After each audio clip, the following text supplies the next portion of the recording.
ഹരിഹരൻ്റെ photo art എക്സിബിഷനിൽ ഏറ്റവും ശ്രദ്ധേയമായി എനിക്ക് തോന്നിയ കാര്യം പുറം കാഴ്ചകളല്ല, മനുഷ്യ ശരീരത്തിൻ്റെ, പ്രത്യേകിച്ചൊരു സ്ത്രീ ശരീരത്തിൻ്റെ അഗാധമായ ഒരു അനറ്റമിക്കൽ വെർഷനാണിവിടെ ഈ ചിത്രങ്ങളിലൂടെ, ഈ ഫോട്ടോഗ്രാഫുകളിലൂടെ ഹരിഹരൻ മുന്നോട്ട് വയ്ക്കുന്നത്. അതിൻ്റെ ഒരു പ്രത്യേകത ബാഹ്യമായ നമ്മുടെ സൗന്ദര്യ സങ്കല്പങ്ങളെയും ബാഹ്യമായ കാഴ്ചകളെയും വെല്ലുവിളിക്കുന്ന തരത്തിൽ ഒരു ശരീരത്തെ ഡിസിമിനേറ്റ് ചെയ്തുകൊണ്ട് അതിൻ്റെ വിവിധ വശങ്ങളിലോടുകൂടി പ്രദർശിപ്പിച്ച് അതിൻ്റെ ഒരു രാഷ്ട്രീയം പറയുക കൂടിയാണ് ഈ ചിത്രങ്ങളിലൂടെ ചെയ്യുന്നത്.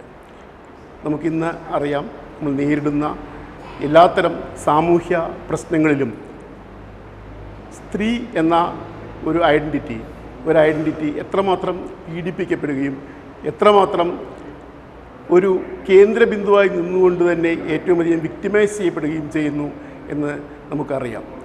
അത്തരത്തിലുള്ള ഒരു സ്ത്രീ സങ്കല്പം കൂടി ഇത്തരം ഒരു ഫോട്ടോഗ്രാഫി എന്ന കലയിലൂടെ മുന്നോട്ട് കൊണ്ടുപോകാനാണ് ഹരിഹരൻ ശ്രമിക്കുന്നത്.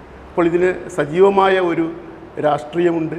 ആ രാഷ്ട്രീയം വളരെ സൂക്ഷ്മമായ ഒരു തലത്തിലൂടെ സംവേദവിദ്യമാക്കാനാണ് ഈ ചിത്രങ്ങളിലൂടെ അദ്ദേഹം ശ്രമിച്ചിട്ടുള്ളത്. It's nice to see such an exhibition in Kerala with so much work. Because these are times when not many people are doing that much work in photography. So this is definitely a welcome offering in this scene. As far as the subject is concerned,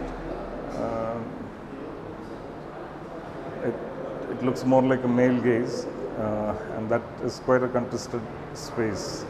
So, I mean that the artist, of course, has reasons for doing these works, and but I see the kind of the sheer number of works that has been done for this show is quite inspiring to see someone doing that much work in Kerala these days. And I wish Hari all the best. And it's a great beginning for Hari to be showing his work all over Kerala and getting feedback. So I think it's wonderful, and I wish him all the best.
ഹരിഹരൻ്റെ ഈ വർക്കുകൾ ഞാൻ ആദ്യം കണ്ടത് ഒരു book ഫോമിലാണ്.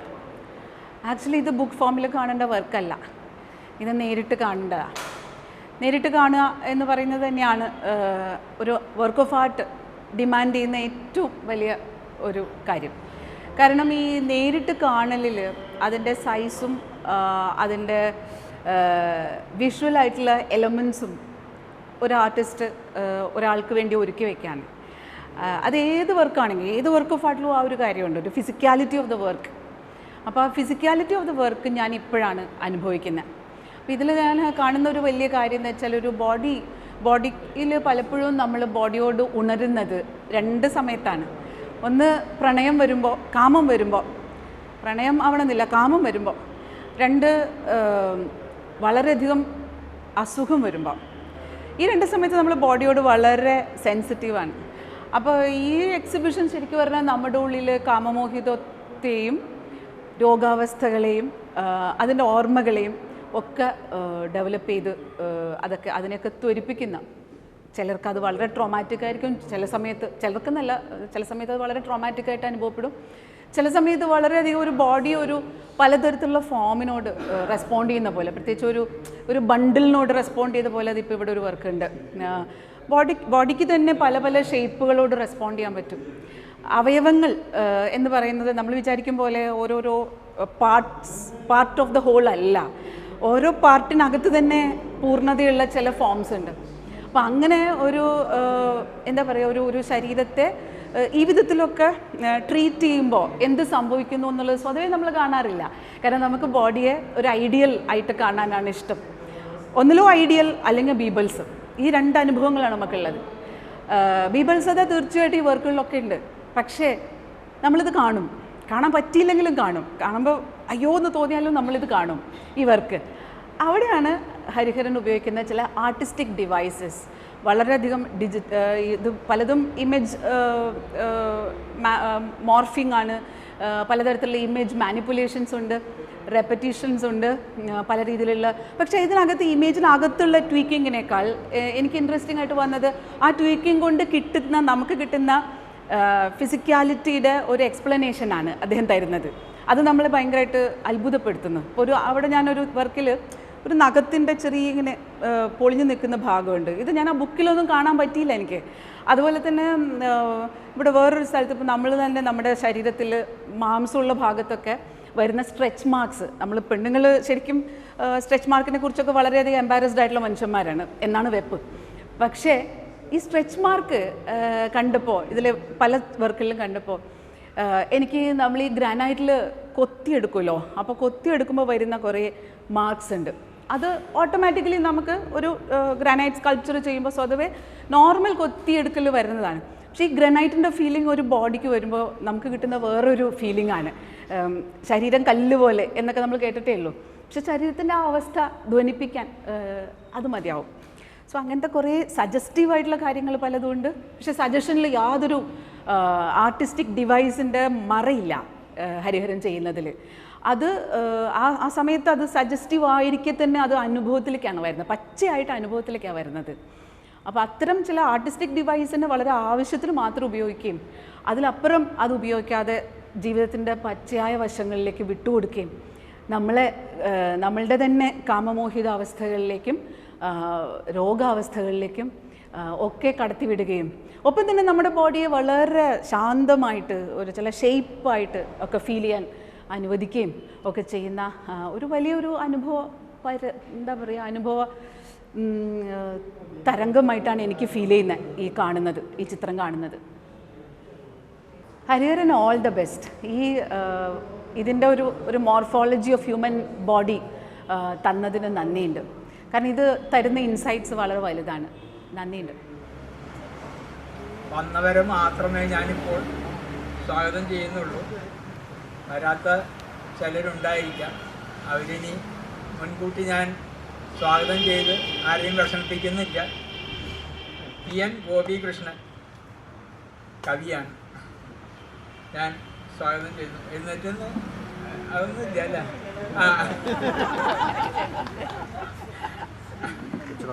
അങ്ങനെയൊക്കെ പലരും ചെയ്യണതാണ്. നമുക്ക് നിർബന്ധമില്ല. ഈ ആളുകളൊക്കെ എഴുന്നേൽപ്പിക്കുക എന്ന് പറയുന്നത് ഒരു വലിയ പണിയാണ്. ഇഷ്റത്ത് ഉമൈറ പെയിൻ്ററാണ്. എഴുന്നേറ്റതായിട്ട് കണക്കാക്കണം. ഓച്ചിമിൻ സ്കൾപ്റ്ററാണ്. പിന്നെ ഡോക്ടർ കവിത ബാലകൃഷ്ണൻ ആർട്ടിസ്റ്റ്, ആർട്ട് ക്രിറ്റിക്. ഡോക്ടറാണ്. അസുഖങ്ങളുള്ളവരൊന്നും അവരുടെ അടുത്ത് പോകണ്ട. അപ്പോൾ ഇത്രയും പേര് നമ്മുടെ ഡോക്ടർ ഉണ്ണികൃഷ്ണൻ പുളിക്കൽ. ഞാൻ ഉണ്ണിയേട്ടനെ ആദ്യം പറയേണ്ടതായിരുന്നു. GP ഉണ്ണി കാർട്ടൂണിസ്റ്റ്, ഉയരം കൊണ്ടും പ്രായം കൊണ്ടൊക്കെ. പക്ഷെ എന്ത് പറ്റിയെന്ന് അറിയോ? ഈ പ്രിസൈഡ് ചെയ്യേണ്ട ആളെ ആദ്യം സ്വാഗതം ചെയ്യുക എന്നുള്ളൊരു കുഴപ്പം കൊണ്ട് ഈ EP ഉണ്ണി എന്നുള്ള പേര് ഞാൻ സ്കിപ്പ് ചെയ്തു. അതുകൊണ്ട് ഉണ്ണിയേട്ടനെ കാർട്ടൂണിസ്റ്റിനെ ഞാൻ സ്വാഗതം ചെയ്യുന്നു. വിവേക് വിലാസിനി അവിടെ തൊട്ടടുത്ത് തന്നെ, ഉണ്ണിയാണ്ട് തൊട്ടടുത്ത് തന്നെ നിൽക്കേണ്ട, പ്രത്യേകിച്ച് നിൽക്കേണ്ട കാര്യമില്ല. എവിടെ ചെന്നാലും വേറിട്ട് നിൽക്കുന്ന ഒരവസ്ഥയാണ്. അപ്പോൾ അതുകൊണ്ട് അദ്ദേഹത്തെ ഞാൻ സ്വാഗതം ചെയ്യുന്നു. നമ്മുടെ ഉണ്ണികൃഷ്ണൻ പുളിക്കൽ ഡോക്ടർ വന്നു കണ്ടു, പക്ഷെ പിന്നെ കണ്ടില്ല. എവിടേക്കോ പെട്ടെന്ന് അപ്രത്യക്ഷമായതാണ്. വീണ്ടും വരും എന്നുള്ള പ്രതീക്ഷയിൽ ഞാൻ ഡോക്ടർ ഉണ്ണികൃഷ്ണൻ പുളിക്കലിനെയും സ്വാഗതം ചെയ്യുന്നു. ഇത്രയും പറഞ്ഞുകൊണ്ട് ഞാൻ എൻ്റെ സ്വാഗത പ്രസംഗം അവസാനിപ്പിക്കുന്നു. അധ്യക്ഷ രാധാ ഗോമതി വന്ന് അധ്യക്ഷ സ്ഥാനം അലങ്കരിക്കേണ്ടതാണ്. ഇനിയുള്ള പരിപാടികളൊക്കെ അധ്യക്ഷ ഏറ്റെടുക്കേണ്ടതുമാണ്. ഫോർമൽ പരിപാടികൾ എന്നെ തീരെ കൊള്ളില്ല, അതാണ് വാസ്തവം. ഞാൻ സത്യം പറഞ്ഞാൽ ഞാൻ ഈ ചിത്രങ്ങളെക്കുറിച്ച് ഈ ഫോട്ടോഗ്രാഫ്സിനെ കുറിച്ച് ആദ്യം എപ്പോഴും ഉള്ള ഒരു നടുക്കമുണ്ട്. അത് ഇപ്പോഴും നടക്കുന്നുണ്ടോ എന്ന് പരീക്ഷിക്കാനാണ് ഞാൻ ആദ്യം കയറി ഇത് കണ്ടത്. ഞാൻ അതിലേക്ക് പോകുന്നില്ല, കാരണം അതല്ല എൻ്റെ ജോലി എന്ന് ഹരിഹരൻ പറഞ്ഞു. ആ ജോലി കവിതാ ബാലകൃഷ്ണൻ്റെയാണ്. അതുകൊണ്ട് എൻ്റെ സുഹൃത്തെ ഡോക്ടർ കവിതാ ബാലകൃഷ്ണൻ വരിക.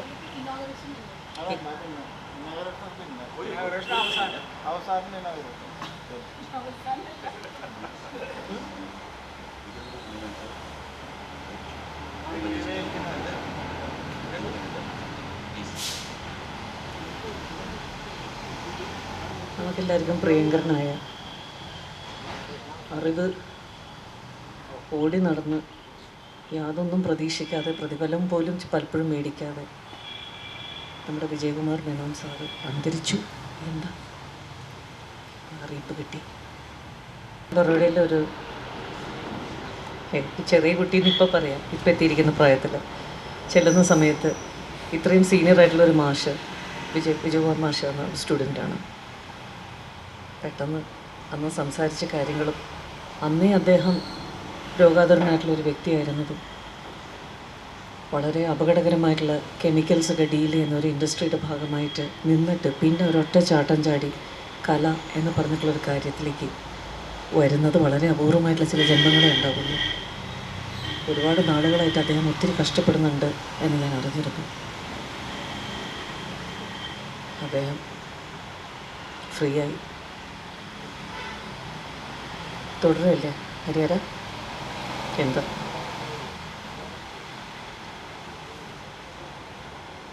തുടരാം. കാരണം നമ്മൾ കല ചെയ്യുന്നവർക്ക് വളരെ കൃത്യമായിട്ട് അറിയുന്നൊരു കാര്യമാണ് പരസ്പര പൂരകങ്ങളാണ് മരണവും ജീവനും. 9 രസങ്ങളിൽ ബീഭത്സം നിറഞ്ഞ് തുളുമ്പി നിൽക്കുന്ന നമ്മുടെ ഇരുട്ടിലേക്ക് ക്ഷണിക്കുന്നത്, ഇരുട്ടും വെളിച്ചത്തിന് ഒന്നിൻ്റെ മുകളിൽ ഒന്നും വെക്കാത്ത ഒരു പ്രത്യേക ഒരു പാഷനുള്ളൊരു ഭാവമുള്ളവരാണ് നമ്മളിവിടെ ഓരോരുത്തരും. അതുകൊണ്ട് മരണവാർത്തകളൊന്നും നമ്മളെ തളർത്തുകയല്ല ചെയ്യുന്നത്, കൂടുതൽ ശക്തിയോട് കൂടിയിട്ട് മിന്നാമിനുങ്ങ് പോലത്തെ ഈ ജീവന് ചിറക് വെപ്പിച്ചു അതിൻ്റെ സത്യങ്ങൾ പറഞ്ഞ് നമ്മളിങ്ങനെ മുന്നോട്ട് പോകും. അതിൻ്റെ ഭാഗമായിട്ട് എവിടെയെങ്കിലും എൻ്റെ ഓർഡറൊക്കെ തെറ്റുന്നുണ്ടെങ്കിൽ ഹരിഹരൻ പറഞ്ഞാൽ മതി. പക്ഷേ ഞാൻ എൻ്റെ സുഹൃത്തായ കൊളീഗായിട്ടുള്ള ഡോക്ടർ കവിത ബാലകൃഷ്ണനെ ക്ഷണിച്ചു. കുറേ കാര്യങ്ങൾ ഓർമ്മ വരണു, അതാ പ്രശ്നം. മാഷുകാരനാണ് ഞാൻ ആർട്ട് ഹിസ്റ്ററി പഠിക്കാൻ പോയത്. ഒരു ഘട്ടത്തിൽ 17 വയസ്സുള്ളപ്പോൾ, അല്ല, കലാചരിത്രം പഠിക്കാൻ പോയത് എൻ്റെ തീരുമാനം കൊണ്ട് തന്നെയാണ്. പക്ഷേ ആ തീരുമാനത്തിൽ ചില എക്സ്ക്യൂഷൻസ് ഉണ്ട്, ചില സന്ദർഭങ്ങളിൽ നമുക്ക് ഓവർകം ചെയ്യാൻ പറ്റാതെ വരുന്ന കുറേ ഡൗട്ടൊക്കെ ഉണ്ട്. അപ്പോൾ മേനോൻ സാറ് എന്നോട് പറഞ്ഞൊരു കാര്യം എന്താണെന്ന് വെച്ചാൽ, നീ ആദ്യം തീരുമാനിക്കും നീ കലാകാരി ആവണോ കലാചരിത്രകാരി ആവണോ. അപ്പോൾ ഞാൻ പറഞ്ഞു ഇത് രണ്ടും ഒന്നല്ലേ. അപ്പം മാഷ് പറഞ്ഞു അല്ല, നീ കലാചരിത്രം ചെയ്താൽ ഉള്ളിലെ കലാകാരിക്ക് എപ്പോഴും ഡൗട്ടായിരിക്കും. നിൻ്റെ കലയുടെ ഒരു ഉൽപാദനം എന്നൊക്കെ പറഞ്ഞ സംഭവമില്ല, അതായത് കല പ്രൊഡ്യൂസ് ചെയ്യുക എന്ന് പറഞ്ഞ സംഗതി വളരെ കുറഞ്ഞു പോകും. നിൻ്റെ ഉള്ളിൽ എപ്പോഴും ഒരു യുക്തി കിടന്ന് പ്രവർത്തിക്കും. കുറേ കാര്യങ്ങൾ അലഞ്ഞു നടന്ന് കണ്ടുപിടിക്കേണ്ട ഒരു മേഖലയാണ്. പക്ഷേ ഈ അലച്ചിലൊന്നും നിനക്ക് ആസ്വദിക്കാൻ പറ്റിക്കൊള്ളണമെന്നില്ല. കാരണം ഇത് അക്കാഡമിക്സ് എന്ന് പറയുന്നത് കുറേ ഒക്കെ വളരെ വസ്തുനിഷ്ഠമായിട്ട് കാണേണ്ട കാര്യമാണ്. അപ്പം അന്ന് വസ്തുനിഷ്ഠതയെ പ്രശ്നവൽക്കരിക്കാനുള്ള ബുദ്ധിയൊന്നും എനിക്കില്ല. ഞാൻ ആലോചിച്ചപ്പോൾ ശരിയാ, വസ്തുനിഷ്ഠത ഉള്ള കാര്യമാണ്. എൻ്റെ ആവശ്യം അത് തന്നെയാണ്. എന്താണ് ആവശ്യം? ഞാൻ വരാം കേട്ടോ, ഹരിഹരൻ്റെ കാര്യത്തിലേക്ക് വരാം. ഒരു 10 മിനിറ്റ് മാത്രമേ പറയുന്നുള്ളൂ. പക്ഷേ അതിലേക്ക് വരുന്നതിന് മുമ്പ് ഈ വസ്തുനിഷ്ഠത എന്ന് പറഞ്ഞ സംഗതി മാഷ് പറഞ്ഞത് എനിക്കൊന്ന് ഇലാബറേറ്റ് ചെയ്യാൻ തോന്നുന്നു. അതായത് എൻ്റെയും പ്രശ്നം അത് തന്നെയായിരുന്നു. കല നമ്മൾ ചെയ്യുന്നുണ്ട്. കല ചെയ്യുമ്പോൾ കുറേ കാര്യങ്ങളിൽ വളരെ ഫിസിക്കലായിട്ടാണ് അതിൻ്റെ എല്ലാം നടക്കുന്നത്. വർക്ക് ചെയ്യുമ്പോൾ കൈകൊണ്ട് ആൾ അമർത്തൽ, തേക്കൽ, ചില സമയത്ത് ചടഞ്ഞിരിക്കൽ, ആളുകളെ കാണുമ്പോൾ അവരോട് ഇടപെടൽ. ഞാൻ പണ്ടും ഈ പറഞ്ഞ മാതിരി ആളുകളോട് ഇടപെടുന്ന കാര്യത്തിൽ അന്നത്തെ നിലയിലുള്ള സാധാരണ ഒരു പെൺകുട്ടിയുടെ മാതിരി ആയിരുന്നില്ല. വലിയ അകലം പാലിക്കാൻ പ്രയാസമുള്ളതും കുറച്ച് കഴിയുമ്പോൾ ശരിയായിട്ടോ, അകലമൊക്കെ പാലിക്കാൻ പഠിച്ചു തുടങ്ങി. പക്ഷെ കുട്ടിയായിരുന്നപ്പോൾ ഒട്ടും അങ്ങനെ ആയിരുന്നില്ല. കണ്ട ചെളിയിലും മണ്ണിലും ഇരുന്ന് വരയ്ക്കാറുണ്ട്. അപ്പം ഞാൻ ആലോചിച്ചു, എന്നെ സംബന്ധിച്ചത് വളരെ ഭൗതികമായിട്ടുള്ള ഒരു കാര്യമാണ്. അപ്പോൾ അത് പഠിക്കണം നല്ലതല്ലേ. അവസാനം മാഷ് പറഞ്ഞു, മോളെ നീ 17 വയസ്സിൽ പോണ്ട, കാരണം അടുത്തത് വന്നത് നീ അവിടെ നിലനിൽക്കില്ല. കാരണം അത് വളരെയധികം ബുദ്ധിമാന്മാരായിട്ടുള്ള മനുഷ്യന്മാർ വരുന്ന സ്ഥലമാണ്. നീ പതുക്കെ ഇതിന് പ്രിപ്പയർ ചെയ്തിട്ട് പോയാൽ മതി. അപ്പോൾ അച്ഛൻ ഇടപെട്ടു. അച്ഛൻ പറഞ്ഞു എന്നാൽ 3 കൊല്ലം അവൾ ഡിഗ്രി പഠിക്കട്ടെ എന്നിട്ട് പോവാം. അപ്പോൾ ഈ ഡിഗ്രി എന്ന് പറയുന്നത് എന്നെ സംബന്ധിച്ചൊരു വിഷയമായിരുന്നില്ല. ആർട്ട് ഹിസ്റ്ററി തന്നെയാണ് ഞാൻ പഠിച്ചുകൊണ്ടിരുന്നത്. ആ കാലങ്ങളിലൊക്കെ മാഷെ കണ്ടുകൊണ്ടിരുന്നു. മാഷ് എനിക്ക് തന്നൊരു വലിയ കാര്യം, ഒരു ആശയം എന്ന് പറയുന്നത്, അമൂർത്തമായിട്ട് നമ്മുടെ മനസ്സിൽ നിൽക്കുന്ന കാര്യങ്ങളെ നിങ്ങൾക്ക് ഏതെങ്കിലും വിധത്തിൽ വ്യക്തമാക്കാൻ കഴിയും എന്നൊരു മോഹം, അല്ലെങ്കിൽ അങ്ങനെ ഒരു പ്രതീക്ഷ നിങ്ങളിൽ തരുന്ന ഒരു വിഷയമാണ് കലാചരിത്രം എന്ന്. ആ കാര്യം എനിക്ക് ക്ലിയർ ആക്കി തന്ന 17-18 വയസ്സിൽ. പക്ഷെ അതിനൊപ്പം തന്നെ എനിക്ക് വേറെ ചില മനുഷ്യന്മാരുണ്ടായിരുന്നു, അങ്ങനെ ഒരിക്കലും വസ്തുനിഷ്ഠമായിട്ട് നിങ്ങൾക്ക് അറിയാൻ പറ്റില്ല, നിൻ്റെ ഉള്ളിൽ അമൂർത്തതയായിട്ട് തന്നെ കാലങ്ങളോളം ഇരിക്കുമെന്ന് പറഞ്ഞ മനുഷ്യന്മാരുണ്ടായിരുന്നു. അവരും ഇതേപോലെ വലിയ മനുഷ്യന്മാരായിരുന്നു. ഗുരു നിത്യചൈതന്യയെ പോലെ മനുഷ്യൻ്റെ അടുത്ത് ഇടപെട്ടതിന് ശേഷം എനിക്ക് ഒരിക്കലും ഒരു കാര്യവും ത്തിൻ്റെയും വസ്തുനിഷ്ഠതയിലേക്ക് ആവശ്യത്തിൽ കവിഞ്ഞു പോകാൻ തോന്നാറുമില്ല. അപ്പോൾ ഇത് ഇവരൊക്കെ അക്കാലത്ത് ഉണ്ടായിരുന്നു. അപ്പം എന്നെ സംബന്ധിച്ച് എൻ്റെ ജീവിതത്തിൻ്റെ ഏറ്റവും മികച്ച ഒരു സമയത്ത് എനിക്ക് കിട്ടിയ ഒരു വലിയ വഴികാട്ടിയാണ്. ഇപ്പം ഇന്ന് ഇത്രയും ഹാപ്പി ആയിട്ട് നമ്മൾ വന്ന് ഹരിഹരൻ്റെ ഒപ്പം ഇരിക്കാൻ നിൽക്കുമ്പോൾ, മാത്രമല്ല ഞാൻ വന്നത് കുറച്ച് മര്യാദയ്ക്ക് കുറച്ച് വർത്തമാനം പറയാനായിരുന്നു, പക്ഷെ എല്ലാം മനസ്സിൽ നിന്ന് പോയി. ഭാഗ്യത്തിന് കുറച്ച് എഴുതിയിട്ടൊക്കെ ഉണ്ട്, പക്ഷെ ഇതൊന്നും വായിക്കാൻ പറ്റിയ സമയമല്ല. ആണോ ഹരിഹര? വേണ്ട. അപ്പോൾ അത് എഴുതി പബ്ലിഷ് ചെയ്യുന്ന കാര്യമല്ലേ അതൊക്കെ. പിന്നെ പക്ഷെ ചുരുക്കി പറയാം, മാഷക്ക് അല്ല ബിജുമാർ മേനോൻ മാഷ് എന്നോട് പറഞ്ഞ ആ കാര്യമുണ്ടല്ലോ, ആ ഭൗതികമായിട്ടുള്ളൊരു അനുഭവം, കലയുടെ ഒരു ഫിസിക്കാലിറ്റി, അത് ആണ് ഹരിഹരൻ ഇവിടെ നമ്മുടെ മുമ്പിൽ മറ്റൊരു വിധത്തിൽ അവതരിപ്പിച്ചിരിക്കുന്നത്. അപ്പോൾ നമുക്കറിയാം, നമ്മൾ ഈ കലയിൽ എല്ലാവരും ശരീരത്തിനെ, ഹ്യൂമൻ ഫിഗറിനെ, ഹ്യൂമൻ അനാട്ടമി കലയുടെ അടിസ്ഥാനമാണെന്ന് വിശ്വസിക്കുന്ന ആൾക്കാർ ഇപ്പോഴും ഉണ്ട്, ധാരാളമുണ്ട്. ഹ്യൂമൻ ബോഡി ഒരു മുഖ്യ കണ്ടംപററി ആർട്ടിലൊരു മുഖ്യ വിഷയമല്ലാതായി പോയിട്ട് കുറേ നാളുകളായി. പക്ഷേ ഹ്യൂമൻ ബോഡിയെ, പ്രത്യേകിച്ച് ശരീരത്തിൻ്റെ നൂഡ് എന്ന് പറഞ്ഞ സംഗതി, നൂഡ് സ്റ്റഡി കേരളത്തിലെ കോളേജ്, മറ്റെല്ലാ ഇന്ത്യയിലെ എല്ലാ കോളേജുകളിൽ നിന്നും മാറിപ്പോയിട്ടും കാലം കുറേയായി. പക്ഷേ വിദ്യാർത്ഥികൾ ചെയ്യുന്നുണ്ട് കേട്ടോ, അത് വേറെ കാര്യം. സിലബസ് മാത്രമൊന്നല്ലല്ലോ നമ്മൾ ചെയ്യുന്നത്. പക്ഷേ എന്നിട്ടും ഈ നൂഡിൻ്റെ ഒരു ലെഗസി നമ്മുടെ ഇടയിലുണ്ട്, ശക്തമായിട്ടുണ്ട്. പക്ഷേ ഈ നൂഡ് യഥാർത്ഥത്തിൽ എന്താണ്? കെന്നത്ത് ക്ലാർക്കൊക്കെ പറയും പോലെ നൂഡ് എന്ന് പറയുന്നത് ഒരു ആദർശ ശരീരമാണ്. നെയ്ക്കഡ്നെസ് എന്ന് പറയുന്നത് ഒരു എംബാരസ്മെൻറ്റിൻ്റെ അഥവാ റിയാലിറ്റിയുടെ ശരീരമാണ്. അപ്പോൾ നെയ്ക്കഡ്നെസ് നമുക്ക് തരുന്നത് എന്താണെന്ന് ചോദിച്ചാൽ അത് സംസ്കാരമാണ്, കൾച്ചറൽ ആയിട്ടുള്ള പോയിൻറ്റേഴ്സാണ് നമുക്ക് എംബാരസ്മെൻറ്റ് തരുന്നത്. അപ്പോൾ ഈ രണ്ട് വശങ്ങൾ, ഒരു നൂഡും നേക്കഡ്നെസ്സും കൂടിയിട്ടാണ് നമ്മുടെ ഉള്ളിലെ എല്ലാ വികാര വിചാരങ്ങളെയും പിന്നെ എന്താണ് ധാർമ്മികമായിട്ടുള്ള ചിന്തകളെയും ഒക്കെ. എൻഡോസൾഫാൻ ഫോട്ടോഗ്രാഫ്സ് നമ്മുടെ ഉള്ളിൽ വളരെ ശക്തമായി പ്രവർത്തിച്ചത് എങ്ങനെയെന്ന് ചോദിച്ചാൽ, ഈ പറയുന്ന ഒരു ബീഭത്സതയുടെ മറ്റൊരു റിയൽ മുഖം, നിങ്ങൾക്ക് ഒരിക്കലും എസ്തറ്റിസൈസ് ചെയ്യാൻ പറ്റാത്ത ഒരു മുഖം, അത് നമ്മുടെ മുമ്പിൽ കൊണ്ടുവച്ചിരുന്നു. പക്ഷെ അപ്പോഴും അതിന് കലയുടേതുപോലെയുള്ള ഒരു ആക്സെപ്റ്റൻസ് അല്ല, മറിച്ച് അത് വേറൊരു വഴിക്കാണ് പോകുന്നത്. അതിലും ഈ റിയൽ ആൻഡ് ഐഡിയൽ, ഇത് രണ്ടും തമ്മിലുള്ള ശരീരത്തെ ഈ രണ്ട് വഴിക്ക് മാത്രം കാണാൻ ശ്രമിക്കുന്ന ഒരു മനസ്സാണ് നമുക്ക് പൊതുവെ ഉള്ളത്. അപ്പോൾ ഒന്നിലോ റിയൽ ആയിരിക്കാം, അല്ലെങ്കിൽ ഐഡിയൽ ആയിരിക്കാം. റിയൽ ആവുക നമ്മളെപ്പോഴാണ്? നമ്മളെല്ലാവരും റിയൽ ആവുന്ന സമയം എന്ന് വെച്ചാൽ നമ്മുടെ പ്രൈവസിയാണ്. പ്രൈവസി എപ്പോഴാണ്? ഇൻറ്റിമസി ഒക്കെ ആയിട്ട് ബന്ധപ്പെട്ടാണ് അതിരിക്കുന്നത്. നമ്മൾ സ്ത്രീകൾ റോഡിലിറങ്ങിയാലും അങ്ങനെയുള്ളവരുണ്ട്, പ്രൈവസിയെ കുറിച്ച് ഭയമുള്ള അവസ്ഥയിലേക്ക് പോകുന്ന ഒരു സ്ത്രീ ജീവിതത്തിൻ്റെ കഥ വേറെയാണ്. അതുപോട്ടെ. അപ്പോൾ ഹ്യൂമൻ ബോഡി കവർ ചെയ്ത് വെച്ചിരിക്കുന്നതും തുറന്നു വെച്ചിരിക്കുന്നതുമാണ് നമ്മുടെ പ്രശ്നങ്ങൾ. ഇതിനിടയ്ക്ക് ഈ ബോഡിക്ക് അകത്തേക്ക് നോക്കുന്ന സന്ദർഭങ്ങൾ, നമ്മൾ ഈ ബോഡിയെ നന്നായി ഒന്ന് ഒബ്സർവ് ചെയ്യുക എപ്പോഴാണ്? പലപ്പോഴും ഞാൻ നേരത്തെ അവരോട് ഇതിൽ പറഞ്ഞ പോലെ കാമാവേശിതമാകുമ്പോൾ നമ്മൾ ബോഡിയെ വളരെയധികം ശ്രദ്ധിക്കും. എന്തെന്നിൽ സംഭവിക്കുന്നു എന്ന് തിരിച്ചറിയാത്തവന് കാമം അനുഭവിക്കാൻ പറ്റില്ല.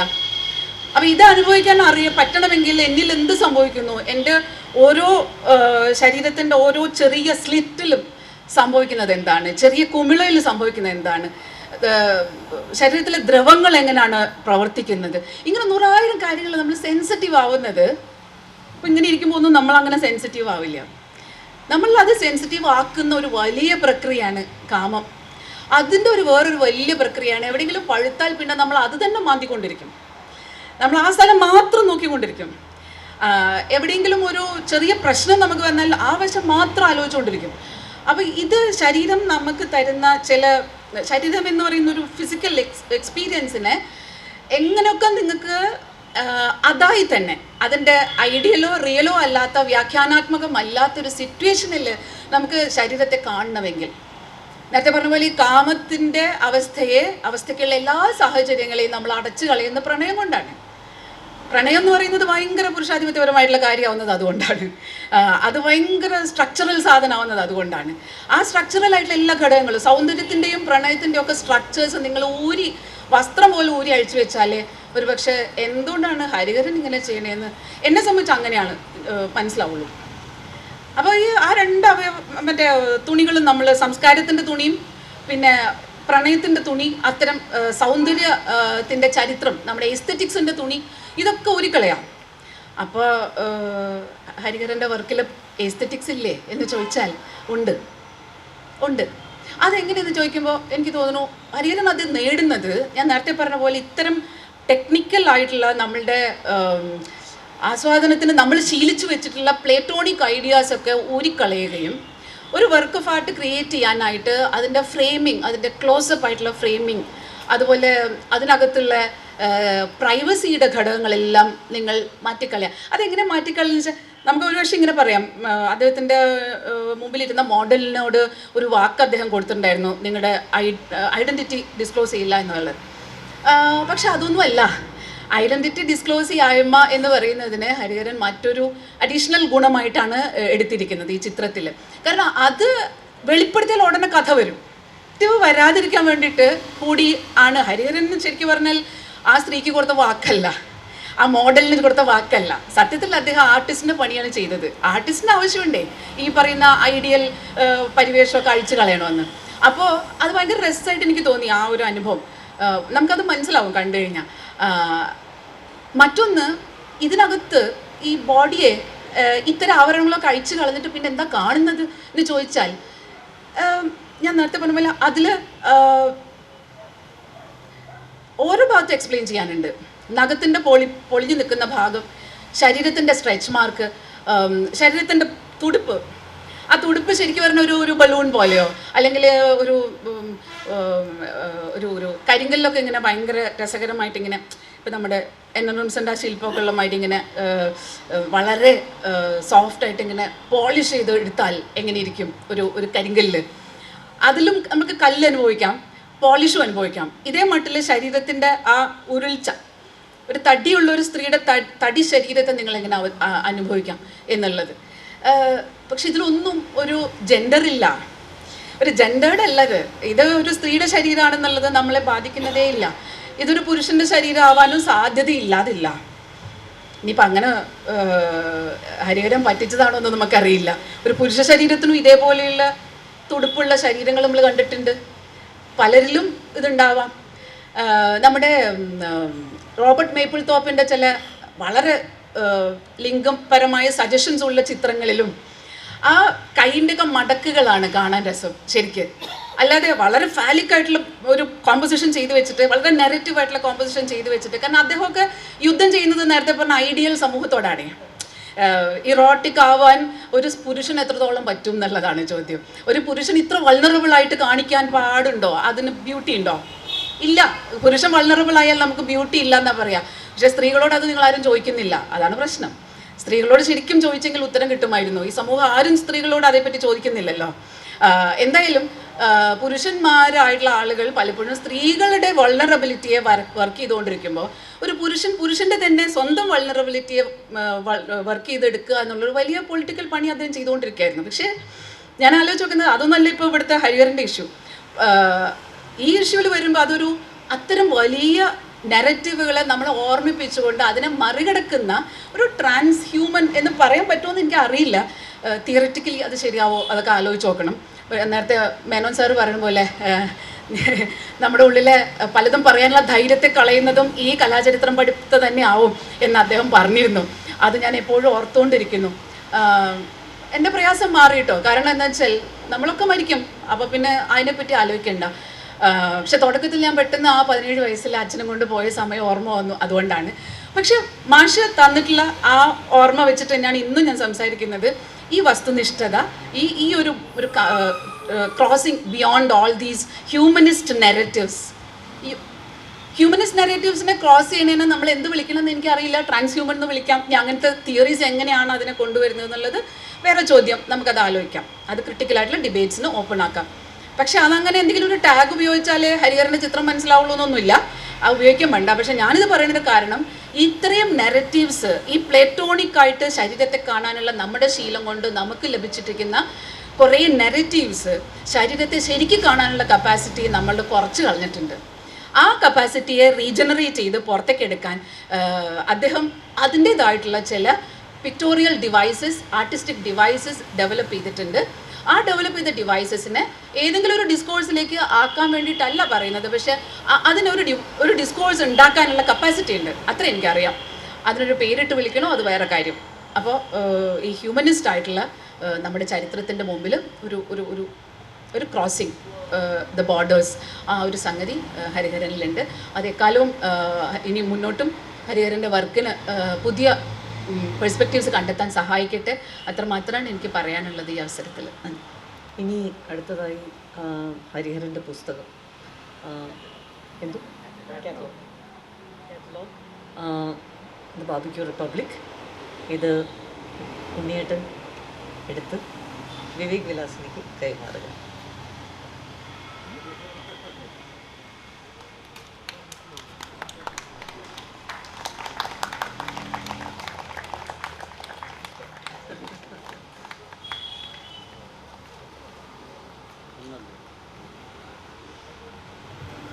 പ്രിയപ്പെട്ടവരെ, ഉദ്ഘാടകനും നിശബ്ദനായി ഇരുന്ന് ഉദ്ഘാടനം നിർവഹിക്കാമെന്നാണ് വിചാരിച്ചത്.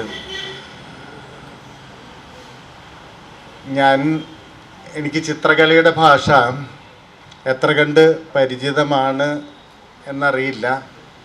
എനിക്ക് പരിചയമുള്ളൊരു ഭാഷയിൽ, സാഹിത്യത്തിൻ്റെ ഭാഷയിലാണ് ഞാൻ എൻ്റെ അനുഭവം, ഈ ചിത്രങ്ങളുടെ അനുഭവം നിങ്ങളുടെ മുന്നിൽ പങ്കുവയ്ക്കുന്നത്. അത് ക്ഷമിക്കണം, എൻ്റെ ഒരു ശീലം കൊണ്ടാണ്. എനിക്ക് എന്ത് കണ്ടാലും അതിൻ്റെ ഒരു പ്രതിഫലനം മനസ്സിലുണ്ടാവുക കവിതയുടെ രൂപത്തിലാണ്. ഇതിലാദ്യം റെക്വീം എന്ന് പറയുന്ന ആ വാക്ക് ഒരുപക്ഷെ കവിതയിലേക്ക് കൊണ്ടുപോകാനുള്ളൊരു പ്രേരണ കൂടി ആയിരിക്കും. ഈ ചിത്ര പ്രദർശനത്തിൻ്റെ, ഈ ഫോട്ടോ പ്രദർശനത്തിൻ്റെ പേര് തന്നെ റെക്വീം ഫോർ ദ ഫ്ലെഷ് എന്ന് പറയുമ്പോൾ ആ ആദ്യത്തെ പദം തന്നെ അങ്ങനെ കൊണ്ടുപോകും. കാരണം അത് സംഗീതവുമായി ബന്ധപ്പെട്ട ഒരു പദം എന്ന പോലെ തന്നെ കവിതയുമായി ബന്ധപ്പെട്ടിട്ടുള്ള ഒരു പദം ആണ്. മാത്രമല്ല ഈ ചിത്രങ്ങളായി ബന്ധപ്പെട്ടിട്ടുള്ള ഒരു പദം കൂടിയാണ്. എനിക്ക് ഓർമ്മ വന്ന 2-3 കവിതകൾ നിങ്ങളുമായിട്ട് പങ്കുവയ്ക്കാം. ആദ്യത്തെ കവിത റിൽക്കെയുടെ ഡ്യൂനോ എലജീസ് എന്ന് പറയുന്ന വളരെ പ്രസിദ്ധമായിട്ടുള്ള കവിതയാണ്. ഒരു പക്ഷേ ഈസ്തെറ്റിക്സ് എന്നിപ്പോൾ നമ്മളിപ്പോഴും സംസാരിക്കുമ്പോൾ അത് മറ്റ് വികാരങ്ങളിൽ നിന്ന് വേർപെട്ട് നിൽക്കുന്ന ഒന്നാണ്. പ്രത്യേകിച്ച് ടെറർ പോലെയുള്ളൊരു സാധനം അതല്ല എന്നുള്ളൊരു തോന്നൽ പൊതുബോധത്തിലുണ്ട്. ഇത് ശരിക്കും പറഞ്ഞാൽ സാഹിത്യത്തിനെ സംബന്ധിച്ചിടത്തോളം 20-ാം നൂറ്റാണ്ടിൻ്റെ തുടക്കത്തിൽ തന്നെ അത് തകർന്നു പോയൊരു സങ്കല്പമാണെങ്കിൽ പോലും നമ്മുടെ ഉള്ളിൽ എവിടെയോ അത് കിടക്കുന്നുണ്ട്. പ്രത്യേകിച്ച് കലകളിൽ ഈ റൊമാൻറ്റിസിസം വളരെ ശക്തിയായ ഒരു സംഗതിയായിട്ട് കേരളത്തിൽ നിലനിൽക്കുന്നുണ്ട്. കവിത ആയിക്കൊള്ളട്ടെ, മറ്റേത് കലയായിക്കൊള്ളട്ടെ, ഏറ്റവും ആഴത്തിൽ റൊമാൻറ്റിസിസത്തിൻ്റെ ഒരു ട്യൂൺ ഇടാതെ കേരളത്തിൽ മുന്നോട്ട് കൊണ്ടുപോകാൻ വലിയ പ്രയാസമാണ്. അപ്പോൾ അതുകൊണ്ട് അതിനെ ഭേദിച്ച ചില കവിതകളാണ് എനിക്ക് ഓർമ്മ വരുന്നത്. ഈ ഡ്യൂണോ എലജീസിലെ ആദ്യത്തെ എലജിയിൽ ഇയാൾ പറയുന്നത്, ഈ ആഖ്യാതാവ് പറയുന്നത്, ഇപ്പം ഞാൻ നിലവിളിക്കുകയാണെങ്കിൽ ഈ മാലാഖമാരിൽ ആരാണ്, ഈ മാലാഖമാരുടെ ശ്രേണികളിൽ ആരെന്നെ കേൾക്കുന്നതാണ് ആദ്യത്തെ ചോദ്യം. ഈ ചോദ്യം ഒരുപക്ഷെ പൊതുവിൽ സാഹിത്യ ഭാഷയെ പറ്റിയുള്ള, പ്രത്യേകിച്ച് ഫിക്ഷൻ്റെ ഒരു നരേഷനെ പറ്റിയുള്ള ഒരു സംഗതിയെ തന്നെ പൊളിക്കുന്നതാണ്. ഫിക്ഷൻ്റെ എപ്പോഴും മലയാളത്തിൽ പ്രത്യേകിച്ചുള്ളത് നിങ്ങൾ പതുക്കെ തുടങ്ങാൻ പാടുള്ളൂ. ഒരു ഗദ്യാഖ്യാനം എപ്പോഴും ഏറ്റവും പതിഞ്ഞ സ്വരത്തിൽ തുടങ്ങാൻ പാടുള്ളൂ. ആൾക്കാരൊക്കെ പതിഞ്ഞ മനുഷ്യരാണ്. അവരെ കൈപിടിച്ച് മാത്രമേ നിങ്ങൾക്ക് ഒരു ഉൾക്കടതയിലേക്ക് കൊണ്ടുപോകാൻ പറ്റുള്ളൂ എന്നാണ് ഒരു സാഹിത്യത്തിൻ്റെ ഒരു നരേറ്റീവിനെ പറ്റിയുള്ള ഒരു പൊതുബോധം. ഇത് പൊളിച്ച ഒരു പുസ്തകം കമ്മ്യൂണിസ്റ്റ് മാനിഫെസ്റ്റോ ആണ്. ഉംബർട്ടോ പറയുന്നത് ഇടിമിന്നലിൻ്റെ പോലത്തെ ആദ്യ വാചകം കണ്ടിട്ടുള്ള ഒരു പുസ്തകം അതാണ്. യൂറോപ്പിൻ്റെ ഒരു ഭൂതം പിടികൂടിയിരിക്കുന്നു എന്ന് പറയുന്നത് അതായത് ബീതോവൻ്റെ സിംഫണിയിലൊക്കെയുള്ള ഉച്ചസ്ഥായിയിൽ നിന്ന് തുടങ്ങുന്ന ഒരു പുസ്തകം അതായിട്ട് പറയുന്നുണ്ട്. ശൈലിയെ പറ്റിയിട്ടാണ് ഉംബർട്ടോ പറയുന്നത്, അതിൻ്റെ രാഷ്ട്രീയത്തെ പറ്റിയല്ല, മറിച്ച് പുസ്തകങ്ങളുടെ ശൈലിയെ പറ്റി പറയുമ്പോൾ അത് പറയുന്നുണ്ട്. അതുപോലെ തന്നെ ഇടിമിന്നൽ പോലെ തുടങ്ങുന്ന ഒരു കവിതയാണ് ഈ ഡ്യൂനോ എലജീസ്.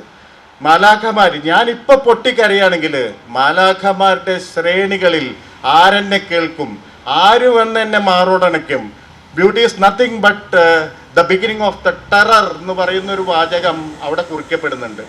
നിങ്ങൾ പറയുന്ന സൗന്ദര്യം എന്ന് പറയുന്ന മറ്റൊന്നുമല്ല, അത് ഒരു ടെററിൻ്റെ തുടക്കമാണെന്ന് പറയുന്ന ഒരു സംഗതിയുണ്ട്.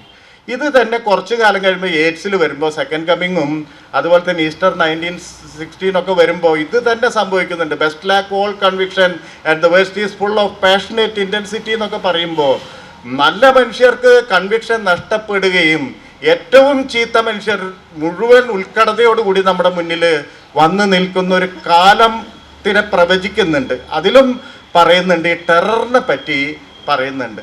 അപ്പോൾ ടെറർ എന്ന് പറയുന്ന ഒരു സംഗതി ശരീരത്തിൽ അനുഭവിക്കാൻ പറ്റുള്ളൂ, അല്ലാതെ നിങ്ങൾക്ക് വേറെ പുറത്തൊന്നും നിങ്ങൾക്ക് അനുഭവിക്കാൻ പറ്റില്ല. അത് പെയിൻ, ടെറർ, ടോർച്ചർ ഇതൊക്കെ നമുക്ക് ബോഡിയിൽ തന്നെ അനുഭവിക്കാൻ പറ്റുള്ളൂ, ശരീരത്തിൽ തന്നെ അനുഭവിക്കാൻ പറ്റുള്ളൂ എന്ന് പറയുന്ന ആത്യന്തികമായ ഒരു അറിവ് ഈ കവിതകൾ തരുന്നുണ്ട്.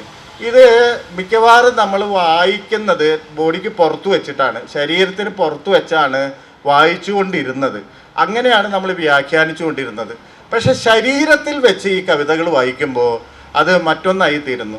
മലയാളത്തിലെ വളരെ കുറച്ച് ആൾക്കാർ വായിച്ചിട്ടുള്ള ഒരു കവിയുണ്ട്, കെ.എ. ജയശീലൻ എന്ന് പറയുന്ന കവിയുണ്ട്. അദ്ദേഹത്തിൻ്റെ ഒരു കവിതയിൽ പാവം പൂവുകളാൽ പൊട്ടിച്ചിരിക്കുന്ന അതേപടി ചെടിയിൽ നിന്നും വേർപെട്ട കമ്പ് എന്ന് പറയുന്നുണ്ട്. എന്ന് പറഞ്ഞാൽ നമ്മളൊക്കെ ഇങ്ങനെ ഉദ്ഘാടനത്തിനൊക്കെ വരുമ്പോൾ പണ്ടൊക്കെ ആണെങ്കിൽ ഒരു മേശ ഇട്ടിട്ടുണ്ടാവും, ഈ മേശയുടെ പുറത്ത് ഒരു വിരി വിരിച്ചിട്ടുണ്ടാവും, ഈ വിരി വിരിച്ചതിൽ ഒരു ഫ്ലവർ വേസ് ഉണ്ടാവും. ഈ ഫ്ലവർ വേസിൽ ഈ പ്ലാസ്റ്റിക് പൂവുകൾ വെക്കുന്നതിന് മുമ്പ് ഏതെങ്കിലും ചെടിയിൽ നിന്ന് മുറിച്ചെടുത്ത ഒരു കമ്പ് വെച്ചിട്ടുണ്ടാവും. ഈ കമ്പിൻ്റെ അറ്റത്ത് ഈ പൊട്ടിച്ചിരിച്ചൊരു പൂവ് നിൽക്കുന്നുണ്ടാവും. ഈ പൂവ് അറിഞ്ഞിട്ടില്ല അത് ചെടിയിൽ നിന്ന്, അതിൻ്റെ സമൂഹ ശരീരത്തിൽ നിന്ന് വേർപെട്ടു എന്ന് അറിഞ്ഞിട്ടില്ല. അത് അറിഞ്ഞു വരുമ്പോൾ ഈ പ്രസംഗമൊക്കെ കഴിഞ്ഞു പോയി കുറേ കഴിയുമ്പോഴാണ് ഇത് വാടാൻ തുടങ്ങുക.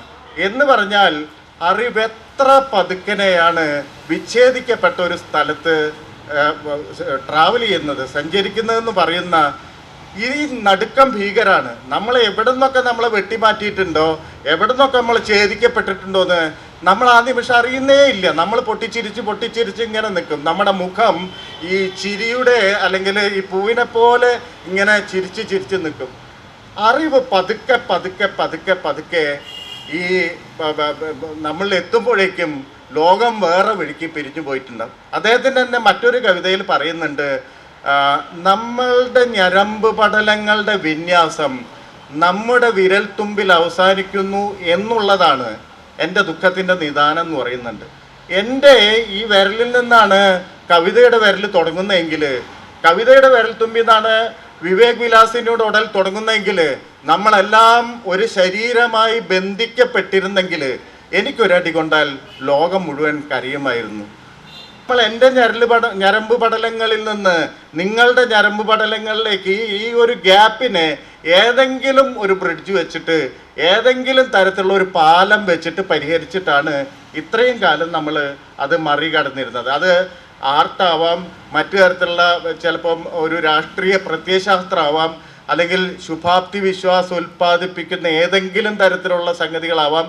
ഈ എല്ലാത്തിൻ്റെ ഉള്ളിലും എൻ്റെ ഈ വിരൽത്തുമ്പിൽ അവസാനിച്ച ഞരമ്പ് പടലത്തിൽ നിന്ന് നിങ്ങളുടെ വിരൽത്തുമ്പിൽ അവസാനിക്കുന്ന ഞരമ്പ് പടലത്തിലേക്ക് ഞരമ്പല്ലാതെ തന്നെ ഭാഷ ഉപയോഗിച്ചിട്ടോ അല്ലെങ്കിൽ കലയുടെ മറ്റേതെങ്കിലും സങ്കേതം ഉപയോഗിച്ചിട്ടോ പാലം വെട്ടിയിരുന്നു.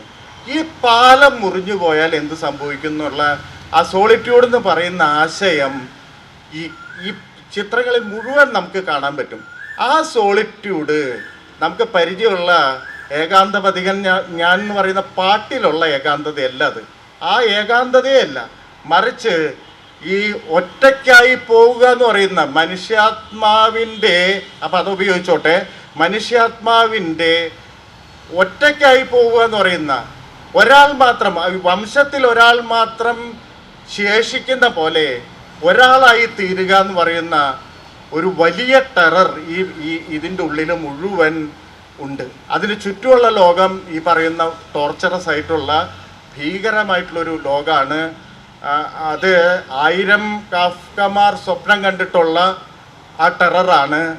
ഒരു പക്ഷേ ഇത് ഈ ഒരു ബോധം എന്തുകൊണ്ടോ നമ്മുടെ ഉള്ളിൽ കൂടെ പാസ് ചെയ്തുകൊണ്ടിരിക്കുന്നുണ്ട്. എന്തുകൊണ്ടോ അതിന് ഉത്തരം കണ്ടുപിടിക്കുക എന്ന് പറഞ്ഞാൽ വൈദ്യരാകുക എന്നുള്ളതല്ല നമുക്ക് ഒരു ആർട്ട് ഇക്കാലത്ത് ചെയ്യേണ്ടത്. കാരണം നമുക്ക് പരിചയമുള്ള ഒരു മരുന്ന് കൊണ്ടും ഗ്രിപ്പ് ചെയ്യാൻ പറ്റാത്ത ഒരു കാര്യമാണ് ലോകത്ത് മുഴുവൻ നമ്മളൊക്കെ അനുഭവിച്ചുകൊണ്ടിരിക്കുന്നത്. പണ്ടാണെങ്കിൽ നമുക്ക് ഏതെങ്കിലും ഒരു കാര്യം കൊണ്ട് ഇത് ഗ്രിപ്പ് ചെയ്യാൻ, ഞാനിത് കണ്ടുപിടിച്ചു എന്ന് ആശ്വസിക്കാമായിരുന്നു. അതില്ല.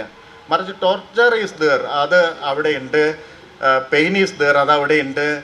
ട്രോമ ഈസ് ദർ, ഒക്കെ അവിടെയുണ്ട്. അതിൻ്റെ ഉള്ളിൽ ആർട്ട് അതിൻ്റേതായിട്ടുള്ള അനിഷേധ്യമായ ഒരു എക്സ്പ്രഷൻ നടത്തുന്നുമുണ്ട്. നന്ദി ഹരിഹരൻ. വിജയകുമാർ മേനോൻ മാഷിന് ഈ മുഹൂർത്തം സന്തോഷമായിരിക്കട്ടെ. നന്ദി. വല്ലാത്തൊരു മാനസികാവസ്ഥയിലാണ് ഇപ്പോൾ ഉള്ളത്. കാരണം വിജയകുമാർ മാഷ് എൻ്റെ അധ്യാപകനായിരുന്നു. 93 കാലഘട്ടത്തിലൊക്കെ അദ്ദേഹം മാവേലിക്കര, തൃശ്ശൂർ, തൃപ്പൂണിത്തുറ പഠിപ്പിക്കാൻ വരുമായിരുന്നു. 5 രൂപ പിരിവിട്ടിട്ടാണ് ഞങ്ങളൊക്കെ അതിന് വേണ്ടിയിട്ട് ആ മാഷിന് വേണ്ടിയിട്ട് വെയിറ്റ് ചെയ്തിരുന്നത്. അദ്ദേഹം ആ പൈസ മേടിക്കാതെ പോകുമായിരുന്നു. ഞാനൊന്നും പറയുന്നില്ല, ഏതായാലും സന്തോഷം. മാഷ ഈ മണ്ടയ്ക്ക് തന്നെ ആ തോൾസഞ്ചി ഇട്ട് നിൽക്കുന്ന പ്രതീതിയാണ് എനിക്കുള്ളത്. അതുകൊണ്ട് വാക്കുകളൊക്കെ പോരട്ടെ, പറ്റുമെങ്കിൽ തുടരുക. അത് കുറച്ച് കഴിഞ്ഞിട്ട് മതിയോ? ശരി. Ishrat Humaira, dear friend of all of us from Coimbatore, always been part of Hariharan's journey.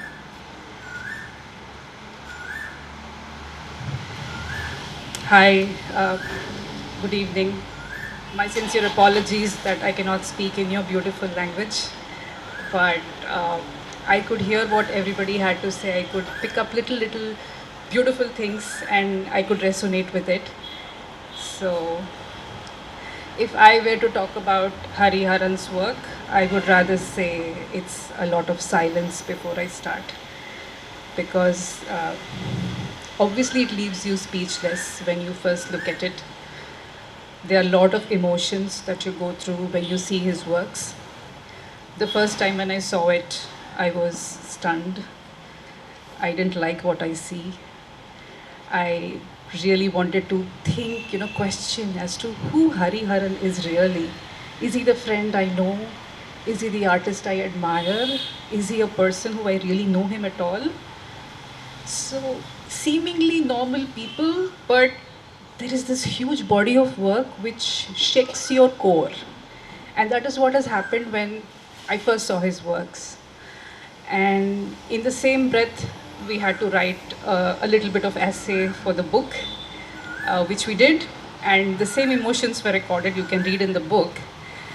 And it's been 1 year of journey of seeing Hariharan's work when I first saw it, and then now that we are standing here. The questions that the work evokes. Now, how am I to see the works? Should I see it as an artist? Should I see it as a woman? Should I see it as a human being? And then there are endless questions that this book evokes, the work of art evokes. And then for a long time I was wondering, why is this troubling us so much? Because we are used to seeing so many nudes, we are used to seeing a lot of digital distortion of works, we are used to seeing mangled bodies, we are used to seeing so many things in the hospital also. I mean, why should this disturb us so much? Then it really struck that the purpose of art is really to disturb the viewer, and that hit home. And I'm so happy for Hari that he achieved something which we always saw as definitions in the art books, in the art colleges, that the purpose of art is to disturb the viewer. And here I saw a live example of what it did. A person who's still alive in person, flesh and blood, who's produced a work of art and he's managed to shock us. So I think that was the most remarkable thing about the book. And after so long sitting with all the works, I still have questions. I have a lot of questions. My questions have changed a little bit, and the questions have matured over a period of time, just like fine wine and tea that lays in the cup. But the questions remain. So when you initially view the work, I don't know how many of you have seen it for the first time, there is an initial shock, awe, fascination, disgust, admiration. But it's like a graph, you go through a huge range of emotions, and then you slowly settle down into some phase where you are a little settled and balanced. To reach that takes a long time with Hari's work. It is not like any other work. And what I would urge you and request you is that allow yourself some time to sit with those works, to feel what you're feeling. You may not like what you feel, you may not like what it shows to you in your face. You may not like the emotions that it might trigger in you after seeing the work, because you think you are a prim and proper person who's leading a very good life, but then there's some reminders. You might remember it is your mother's leg that looks like that. It is your wife's nipple that looks like that. It's your girlfriend's hair like that. And they're not pretty things. These are not so pretty. And this is reality that we have to confront when we see his works. We are not living in fantasy. Of course, he's digitally distorted it a little bit to call it a body of art. But these are real things that we are going to see. And today when I saw his works, suddenly I felt that everything was so amplified that I could really narrow down to the single hair of the person, the ingrown hair of the person, the very little fold of the nipple, which probably we need not see when we see a real person also. These are all missed out details, and now we are forced to confront with things that I should be thankful that Hari has reduced all this beauty of a beautiful woman, a beautiful man, a beautiful features into flesh. It's just flesh, nothing more than flesh, which we all are. It's just that it's inanimate, we are animate. And I felt a lot of admiration for the person who's agreed to be clicked in that manner, who may not have had the vision of how it would look like in these walls. I don't know if she has seen it or not. Imagine, any person, any woman, any man would like to see themselves as beautiful, happening, admirable. And there it is, crudest form of flesh for us to witness. And it's a kind of flesh we can't even lust after. It is making us feel so many things. It's like a butcher shop. Go see the meat, go see the lard, go see the bones. It's so crude. And it makes me wonder, what is the point of showing so much crudity when we're living in so bad times anyway? But that's flesh, that's reality. And this is just a different body of work. And you all being here, I think you will all have your own individual opinions which will enrich this whole thing. I really wish to hear everybody, what you have to say about it, because I am still having a lot of questions. I'm still living with questions. And I don't know when will I reach a stage where I'll be like, Hari, you did a fantastic job. I really love your work. I don't know if I'll ever tell you, Hari, I still hate your work. It's so beautiful, but I still hate it. But that's how it is. So thank you all. I mean, there's a lot more to say, but I think we should go see the works and feel it more, take it more, and then it sees what it does to us. And whenever there's another exhibition of Hari, I think we should come back and see what we feel. We may not feel what we are feeling today. So we'll open up ourselves to our experiences. Thank you. It resonates with me because I was one of the writers for the book too, and my response was computer I speak in English for the issue, and I found it very difficult to sit in front of the images which I have put down there. But this time, when I'm actually seeing it not printed in a book and not in a computer, the feeling is different. That's something that probably, as somebody who's presiding over this, but frankly, എൻ്റെ ആഗ്രഹം ഇങ്ങനെ ഒരു പ്രസിഡൻറ്റും ഇങ്ങനത്തെ ഒരു ഇരിപ്പും ഒന്നും ഇല്ലാതെ നമ്മളൊരു വട്ടം ചുറ്റി ശരിക്കും പറഞ്ഞാൽ ഗാലറിയിൽ നിന്ന് തറയിലിരുന്ന് വർത്തമാനം പറയണം വേണ്ടത് എന്നാണ് ഞാൻ ആഗ്രഹിക്കുന്നത്. പക്ഷെ അതുകൊണ്ട് അതിന് ഒക്കേഷൻസ് ഉണ്ടാവട്ടെ, കാരണം ഒരുപാട് കാര്യങ്ങൾ പറഞ്ഞ് റെസൊനേറ്റ് ചെയ്തിട്ടുണ്ട്. ഇനി അടുത്തൊരു സ്പീക്കർ ഒരു സർപ്രൈസാണ്, അത് ഹരിഹരൻ തന്നെ പറഞ്ഞിട്ട്. ഹരിഹരൻ്റെ ഡൊമൈനിൽ നിന്ന് തന്നെ വളരെ ഔന്നത്യമുള്ള ഒരു പുരസ്കാരം, ഒരു ഗ്രാൻറ്റ് അല്ലേ നേടിയിട്ടുള്ള ഒരാളാണ്. ഏത് വ്യക്തിയുടെ ആണ് ഗ്രാൻറ്റ് ഇൻസ്റ്റിറ്റ്യൂട്ട് ചെയ്ത്? നാഷണൽ ഇൻസ്റ്റിറ്റ്യൂട്ട് ഓഫ് ഡിസൈനിൽ എൻ്റെ സൂപ്പർ സീനിയറായിരുന്നു അനലോഗ് ഫോട്ടോഗ്രാഫിയുടെ കാലത്ത്. ഞാൻ അവരുടെ പേര് പറയുന്നില്ല, പക്ഷെ അവരുടെ ഡിപ്ലോമ പ്രോജക്റ്റ് സക്കീർ ഹുസൈൻ്റെ പുറകെ പായുന്ന കാലത്ത് ഞാൻ അവരുടെ ഒപ്പം സൈഡിൽ നിന്നിട്ട്, ഞാൻ സക്കീർ കാണാനൊന്നും പോയില്ലെങ്കിലും ഈ അനുഭവം അന്ന് എത്ര പുതുമയുള്ള ഒരു ഡിപ്ലോമ പ്രോജക്റ്റായിരുന്നു എന്നും എത്രമാത്രം അത് ഒരു ഗ്രൗണ്ട് ബ്രേക്കിംഗ് ആയിട്ടുള്ളൊരു കാര്യമായിരുന്നു എന്നെനിക്ക് പെട്ടെന്ന് ഓർമ്മ വന്നു. അതവിടെ ഇരിക്കട്ടെ, ഇനി ഹരിഹരൻ വരും. ഫോട്ടോഗ്രാഫിയെക്കുറിച്ച് പറയുമ്പോൾ ഇന്ത്യയിൽ തന്നെ ഫോട്ടോഗ്രാഫേഴ്സിൽ ഏറ്റവും അറിയപ്പെടുന്ന ഒരു പേരാണ് ദയാനിത സിംഗ്.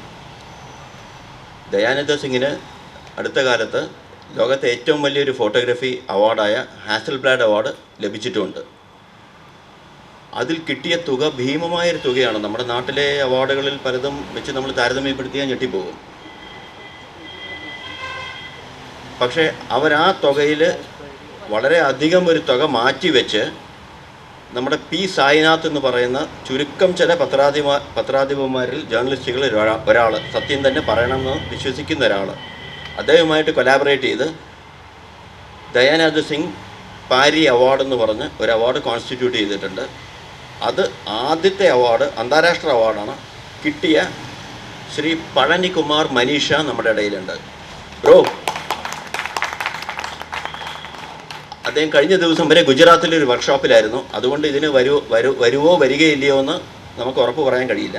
പക്ഷേ മിനിഞ്ഞാന്ന് വിളിച്ച് ഞാൻ തീർച്ചയായിട്ടും വരുന്നുണ്ടെന്ന് പറഞ്ഞതുകൊണ്ട് ഞാൻ അതീവ സന്തുഷ്ടനാണ്. ഇദ്ദേഹത്തിൻ്റെ ഫോട്ടോഗ്രാഫി പ്രവർത്തനം എന്ന് പറഞ്ഞാൽ സാധാരണ ഇങ്ങനെ ഫോട്ടോ എടുത്ത് ഞാൻ പ്രദർശിപ്പിച്ചു, കുറേ വിശിഷ്ട വ്യക്തികൾ വന്നു. ഇതൊന്നും ഇദ്ദേഹത്തെ ബാധിക്കുന്നില്ല. ഇദ്ദേഹം വടച്ചെന്നൈ എന്ന് പറഞ്ഞാൽ ചെന്നൈ പോയിട്ടുണ്ടാവും നിങ്ങൾ. വടച്ചെന്നൈ എന്ന് പറഞ്ഞാൽ ചെന്നൈയുടെ വ്യത്യസ്തമായൊരു ഭാഗമാണ്, വളരെ വ്യത്യസ്തമായ ഭാഗമാണ്. പലരും വടച്ചെന്നൈയിൽ പോയിട്ടുണ്ടാവില്ല. അവിടെയുള്ള മുക്കുവ വംശജരുടെ ഇടയിൽ നിന്ന് ഏകദേശം ഒരു 20 പെൺകുട്ടികൾക്ക്, ടീനേജും 20 വയസ്സിന് മുകളിൽ പെൺകുട്ടികൾക്ക് ക്യാമറ പലരെയും കൊണ്ട് വാങ്ങിക്കൊടുത്ത് അവരെ മെയിൻ സ്ട്രീമിലേക്ക് വളരെ ഈ ഫോട്ടോഗ്രാഫേഴ്സായി മാറ്റാനുള്ള വളരെ പ്രയത്നിക്കുന്ന ഒരു വ്യക്തിയും കൂടെയാണ് പഴനികുമാർ. അപ്പോൾ അടുത്ത കാലത്ത് തന്നെ നമുക്ക് തമിഴ്നാട്ടിൽ നിന്ന് എനിക്ക് തോന്നുന്നു വളരെ പ്രഗത്ഭരായ വനിതാ ഫോട്ടോഗ്രാഫർമാരുണ്ടാവാൻ സാധ്യതയുണ്ട്. അന്ന് നമ്മൾ വീണ്ടും ഈ പേര് കേൾക്കും. ഇനി കൂടുതൽ ഞാൻ പറയുന്നില്ല, ചേച്ചി പറയാം.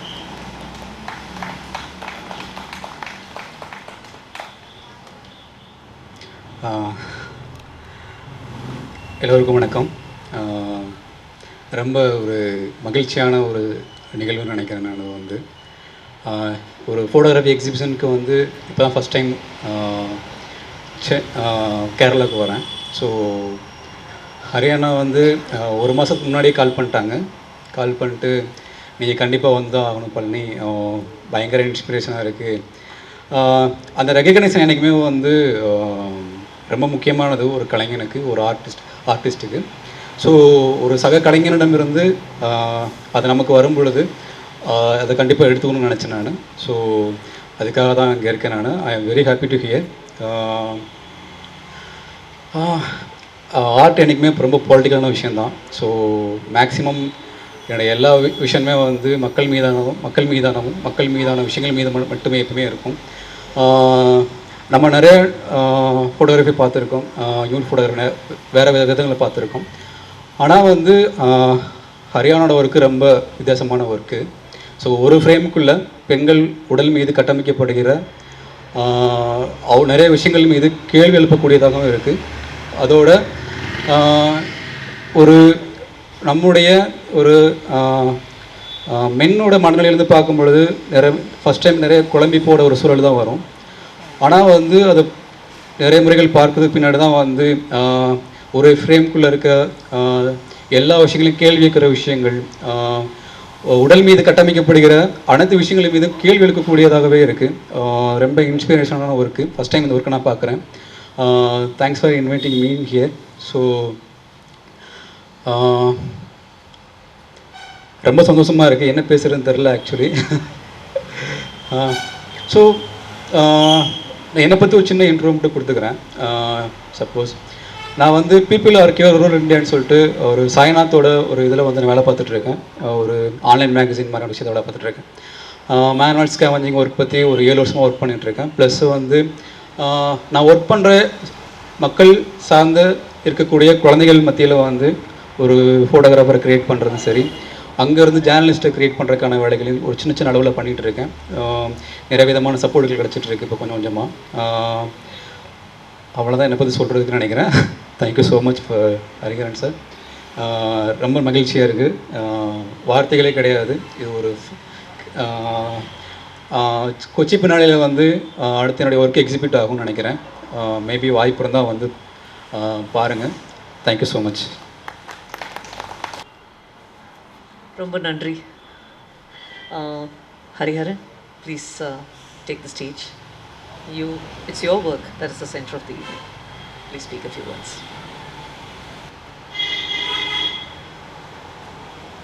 വളരെ പ്രഗത്ഭരായ വാക്കുകളിലൂടെ സംസാരിക്കാൻ കഴിയുന്നവർ സംസാരിച്ച ശേഷം ചിത്രങ്ങൾ മാത്രം എടുക്കുന്ന ഞാൻ സംസാരിക്കുന്നതിൽ എത്രത്തോളം കാര്യമുണ്ടാവുമെന്നറിയില്ല. ഞാൻ ആകെ പറയാൻ ഉദ്ദേശിക്കുന്നൊരു കാര്യം എന്താ വെച്ച് കഴിഞ്ഞാൽ, ഈ ചിത്ര പരമ്പരയിലേക്ക് എത്തിയ ഒരു വഴി, അല്ലാതെ കൂടുതൽ ചിത്രങ്ങളെക്കുറിച്ച് വിശദീകരിക്കാൻ ഞാനില്ല. ഇത് പറഞ്ഞു വരുമ്പോൾ പ്ലാറ്റോൺ എന്ന് പറഞ്ഞ ഒരു ബ്രിട്ടീഷ് ഫോട്ടോഗ്രാഫറുണ്ട്, വളരെ പ്രശസ്തനാണ്. അദ്ദേഹം എടുക്കുന്ന ചിത്രങ്ങൾ പലപ്പോഴും ലോക നേതാക്കളുടെയും വളരെ ഗ്ലാമറസ് ആയിട്ടുള്ള നടികളുടെയും ഫോട്ടോസാണ്. ഇദ്ദേഹത്തിന് ഒരു അസൈൻമെൻറ്റ് കിട്ടി, കോങ്കോ എന്ന രാജ്യത്ത് ഒരു ഡോക്ടർ ഡെന്നിസ് മുക്വെഗെ എന്ന് പറഞ്ഞ ഒരു ഡോക്ടറുടെ ഒരു പോർട്ട്ഫോളിയോ ഷൂട്ട് ചെയ്യാൻ. അപ്പോൾ കുറേ ആരായാലും റിസർച്ച് ചെയ്യും. അപ്പോൾ കണ്ടു കഴിഞ്ഞപ്പോൾ വാർ റിലേറ്റഡ് വിക്ടിംസിനെ ട്രീറ്റ് ചെയ്യുന്ന ഡോക്ടറാണ് എന്നൊരു വിവരം മാത്രം കിട്ടി. അപ്പോൾ വലിയ താല്പര്യത്തോടു കൂടി അല്ല അങ്ങോട്ട് ഇദ്ദേഹം പോയത്. പക്ഷെ അവിടെ പോയാണ് ഇദ്ദേഹം അറിയുന്നത് ഈ ഡോക്ടർ ട്രീറ്റ് ചെയ്യുന്ന ചികിത്സിക്കുന്ന രോഗികളുടെ അവസ്ഥ. കൃത്യമായി പറഞ്ഞാൽ ഇതിനോടകം ആ ഡോക്ടർ 3 ലക്ഷം സ്ത്രീകളെ ട്രീറ്റ് ചെയ്ത് കഴിഞ്ഞിരുന്നു. അതിൽ കുട്ടികളും പെടും. ഇവർക്കൊക്കെയും പൊതുവായിട്ട് ഉണ്ടായിരുന്നൊരു കാര്യം എന്താ വെച്ച് കഴിഞ്ഞാൽ, ഈ മനുഷ്യൻ്റെ ശരീരത്തിൽ ഒരു ചെറിയൊരു മെംബ്രെയിനുള്ളൊരു സ്ഥലമാണ് ഈ ഗുദത്തിനും യോനിക്കും ഇടയിൽ, സ്ത്രീകളുടെ ആയാലും കുട്ടികളുടെ ആയാലും ആ ഒരു അവയവം. ഇവിടെ വലിയ തുളകൾ വീഴുകയും ഇതൊക്കെ തന്നെ പഴുപ്പ് വരികയും പലപ്പോഴും ഇവർക്ക് ഏറ്റവും പ്രാഥമികമായ കാര്യങ്ങൾ ചെയ്യാൻ കഴിയാത്തൊരവസ്ഥയിലായിരുന്നു ഈ സ്ത്രീകൾ. ഇദ്ദേഹം അപ്പോൾ പറഞ്ഞൊരു കാര്യമുണ്ട്, ആ ബുക്കിൽ അദ്ദേഹം എഴുതിയിരിക്കുന്ന കാര്യം, ഇതിന് ശേഷം എഴുതിയൊരു ബുക്കിൽ, ഇതൊരു നിർണായക നിമിഷമാണ് എൻ്റെ ജീവിതത്തിൽ.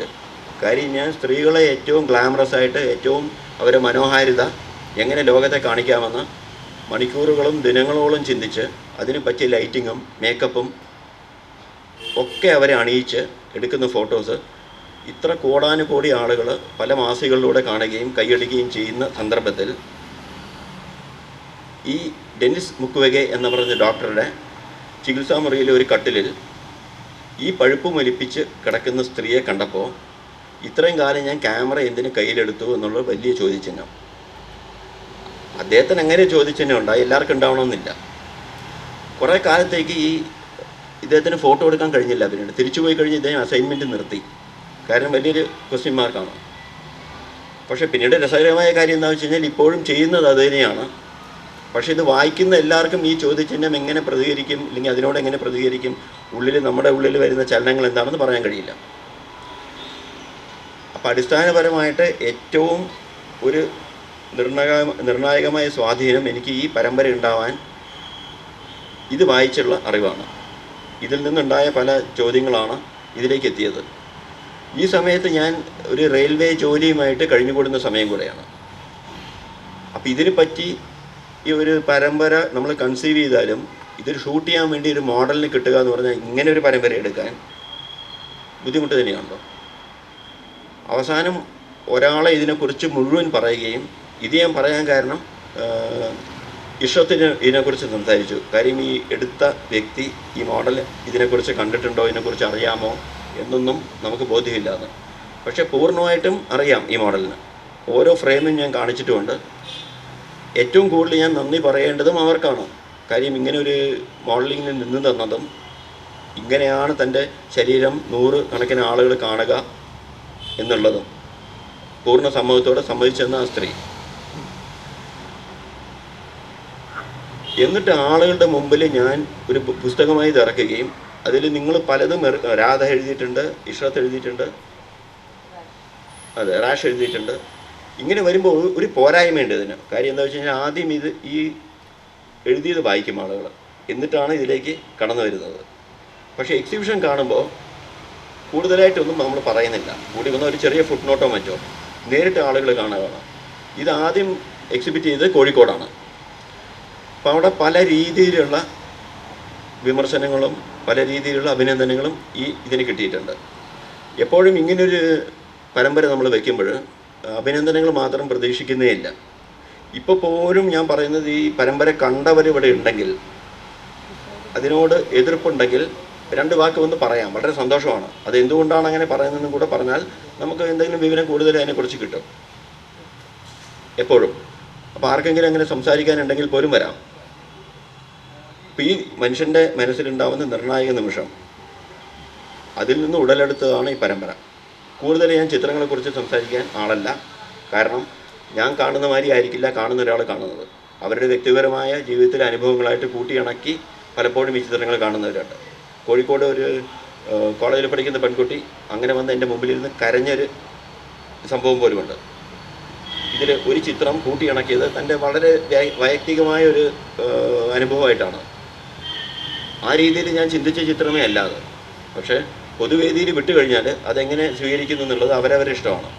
ചിലപ്പോൾ ഞാൻ പറയാൻ ഉദ്ദേശിച്ച കാര്യമായിരിക്കില്ല ആളുകൾ സ്വീകരിക്കുന്നത്. അതൊക്കെ അവരവരുടെ കാര്യം. അപ്പോൾ പരമ്പരയെക്കുറിച്ച് ഞാൻ ഇത്രേ പറയുന്നുള്ളൂ. ബാക്കി കാണുന്നവർ അവരുടെ ഇഷ്ടത്തിന് അവരുടെ ജീവിതമായിട്ട് അവരെ അനുഭവമായിട്ട് കോർത്തിണക്കി എങ്ങനെ സ്വീകരിക്കണമെന്ന് അവർ തന്നെ തീരുമാനിക്കട്ടെ. ഏതായാലും ഇവിടെ വന്നെത്തുകയും ഈ പ്രദർശനം ഉദ്ഘാടനം ചെയ്യുകയും അതിനെക്കുറിച്ച് സംസാരിക്കുകയും ചെയ്ത എല്ലാ വിശിഷ്ട വ്യക്തികൾക്കും മറ്റ് ആളുകൾക്കും എൻ്റെ നന്ദി ഞാൻ രേഖപ്പെടുത്തുന്നു. കൂടുതൽ ഞാൻ സംസാരിക്കുന്നില്ല. ഞാൻ പറഞ്ഞില്ല, ഞാൻ വാക്കുകളുടെ ഒരു ആളല്ല. അവസാനമായി പറഞ്ഞുകൊള്ളട്ടെ, വിജയകുമാർ മേനോൻ സാറിൻ്റെ കാര്യം. എനിക്ക് അദ്ദേഹത്തെ ആദ്യം ഞാൻ കാണുന്നത് 1984-85 എനിക്ക് തോന്നുന്നു അന്ന് ബറോഡയിലാണ് അദ്ദേഹം. ഒരു രസകരമായ സംഭവം പറയാം. സ്ഥിരമായിട്ട് ഞാൻ അദ്ദേഹത്തെ കാണുന്നത് കേരള കലാപീഠത്തിലാണ്. അപ്പോൾ നമ്മുടെ അജയ്കുമാർ അക്കാഡമിയുടെ സെക്രട്ടറി ആയിരുന്നു മുമ്പ്. അദ്ദേഹം ബറോഡയിലുണ്ട്. അപ്പോൾ ഒരു ദിവസം 2 പേരും വന്ന്, ആ സമയത്ത് അതിന് തൊട്ട് മുമ്പ് ഇറങ്ങിയൊരു സിനിമയുണ്ട് അജയനും വിജയനും എന്ന് പറഞ്ഞിട്ട്, നസീറിയാന്ന് തോന്നുന്നു. അപ്പോൾ വിജയകുമാർ മേനോൻ സാർ അങ്ങനെ സിനിമയുള്ളത് അറിയില്ല. അപ്പോൾ ആരോ ഇങ്ങനെ പറഞ്ഞു അജയനും വിജയനും. അപ്പോൾ അജയ്കുമാർ കുറച്ച് ക്ഷുഭിതനായി സംസാരിച്ചു, എന്താ കളിയാക്കുകയാണോ എന്ന്. അപ്പോൾ ഈ പറഞ്ഞ ആൾ പറഞ്ഞ, അല്ല ഒരു സിനിമയുണ്ട്, അതിൻ്റെ ഒരു പേര് ഞാൻ പറഞ്ഞു എന്നുള്ള 2 പേരെയും കണ്ടപ്പോൾ ഒരു സന്തോഷത്തിന്. അപ്പോൾ മേനോൻ സാറ് പറഞ്ഞു അങ്ങനെ ഒരു സിനിമയും കൂടി ഉണ്ടോയെന്ന്. ഉണ്ടെന്ന്. അപ്പോൾ അദ്ദേഹം പറഞ്ഞത്, അജയ എവിടെയെങ്കിലും വെച്ച് നമ്മൾ അടികൊള്ളുമെന്ന്. എനിക്ക് ഇദ്ദേഹത്തെ കാണുമ്പോൾ എന്തുകൊണ്ടോ ഈ സംഭവമാണ് ആദ്യം മനസ്സിലേക്ക് വരിക.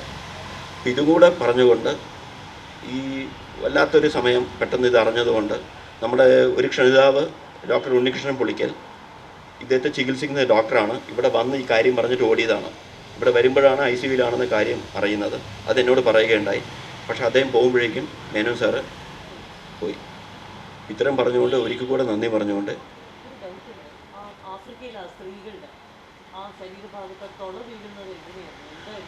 അത് അനേകം പുരുഷന്മാർ ഒന്നിനു പുറകെ ഒന്നായി അവരെ അതുപോലും ആ വാക്ക് മതിയെന്ന് എനിക്കറിയില്ല. അതിൽ എത്ര ഭീകരമായ വാക്ക് കണ്ടുപിടിക്കേണ്ടിയിരിക്കുന്നു. അങ്ങനെ വരുന്നതാണ് അത്. ഇവർ സാറ എന്ന് പറഞ്ഞൊരു കുട്ടിയുടെ കാര്യം പറയുന്നുണ്ട്. മുകളിലൊരു വീഡിയോ ഇൻസ്റ്റലേഷൻ ഉണ്ട്. അതിൽ ഇദ്ദേഹത്തിൻ്റെ നോബൽ പ്രൈസ് കിട്ടിയൊരു വ്യക്തിയാണത് സമാധാനത്തിന്, ഡോക്ടർ ഡെന്നിസ് മുക്വെഗെ എന്ന് പറഞ്ഞ്. അദ്ദേഹത്തിൻ്റെ ആക്സെപ്റ്റൻസ് സ്പീച്ച് മുകളിൽ വീഡിയോയിൽ പ്ലേ ചെയ്യുന്നുണ്ട്. അതിനകത്ത് പറയുന്നത് സാറ എന്ന് പറഞ്ഞൊരു സ്ത്രീയെക്കുറിച്ചിട്ടും പിന്നെ വേറൊരു പെൺകുട്ടിയെക്കുറിച്ചിട്ടും 3 മാസമോ മറ്റുള്ള കുട്ടിയാണ്. അപ്പോൾ ഇദ്ദേഹം സർജറി റൂമിലേക്ക് കടക്കുമ്പോൾ അവിടെ നിൽക്കുന്ന നേഴ്സുമാർ മുഴുവനും ഒന്നും ചെയ്യാനാകാതെ കരഞ്ഞുകൊണ്ടിരിക്കുകയാണ്. ഇതാണ് കാണുന്നത്. ഈ അവസ്ഥയിൽ നിന്ന് കൂടെ കടന്നു പോകുന്ന ജനതയിൽ നിന്ന് ഒരു ചെറിയ അതിൻ്റെ സ്പാർക്കോ എന്തെങ്കിലും പറയാം കിട്ടിച്ചെയ്തൊരു പരമ്പരയാണ്. അത് മോശമാകാം നല്ലതാകാം, അതൊക്കെ ആളുകൾക്ക് വിടുന്നു. ഏതായാലും ഇത്രയും പറഞ്ഞുകൊണ്ട് ഞാൻ നിർത്തട്ടെ. എന്തായാലും എനിക്ക് വല്ലാതെ വേറെ രീതിയിൽ എനിക്കൊരു ഉൾക്കാഴ്ച ഉണ്ടാവാൻ ഒത്തിരി സഹായിച്ചിട്ടുണ്ട്.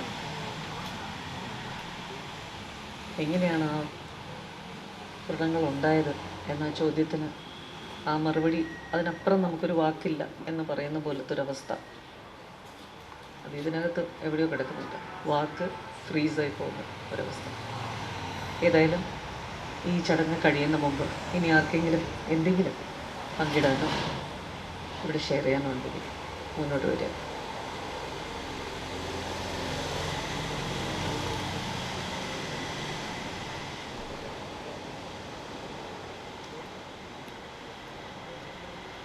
ഹരിഹരൻ.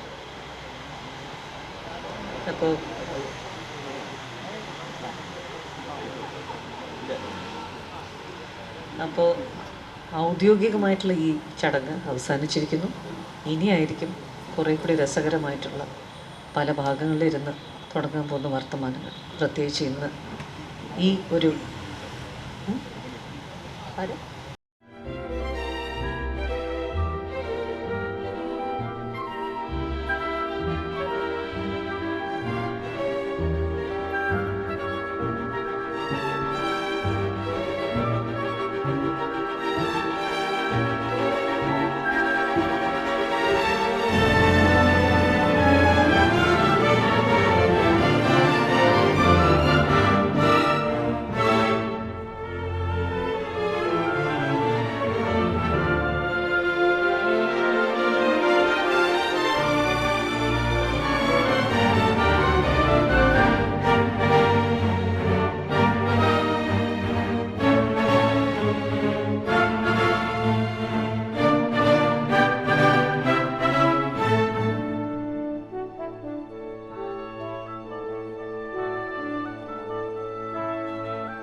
ശരീരത്തിൻ്റെ ഏകാന്തത എന്നത് എത്രമാത്രം വേദനാജനകവും പീഡനാജനകവുമാണെന്ന് ഹരിഹരൻ്റെ ചിത്രങ്ങൾ നമ്മെ ബോധ്യപ്പെടുത്തുന്നുണ്ട്.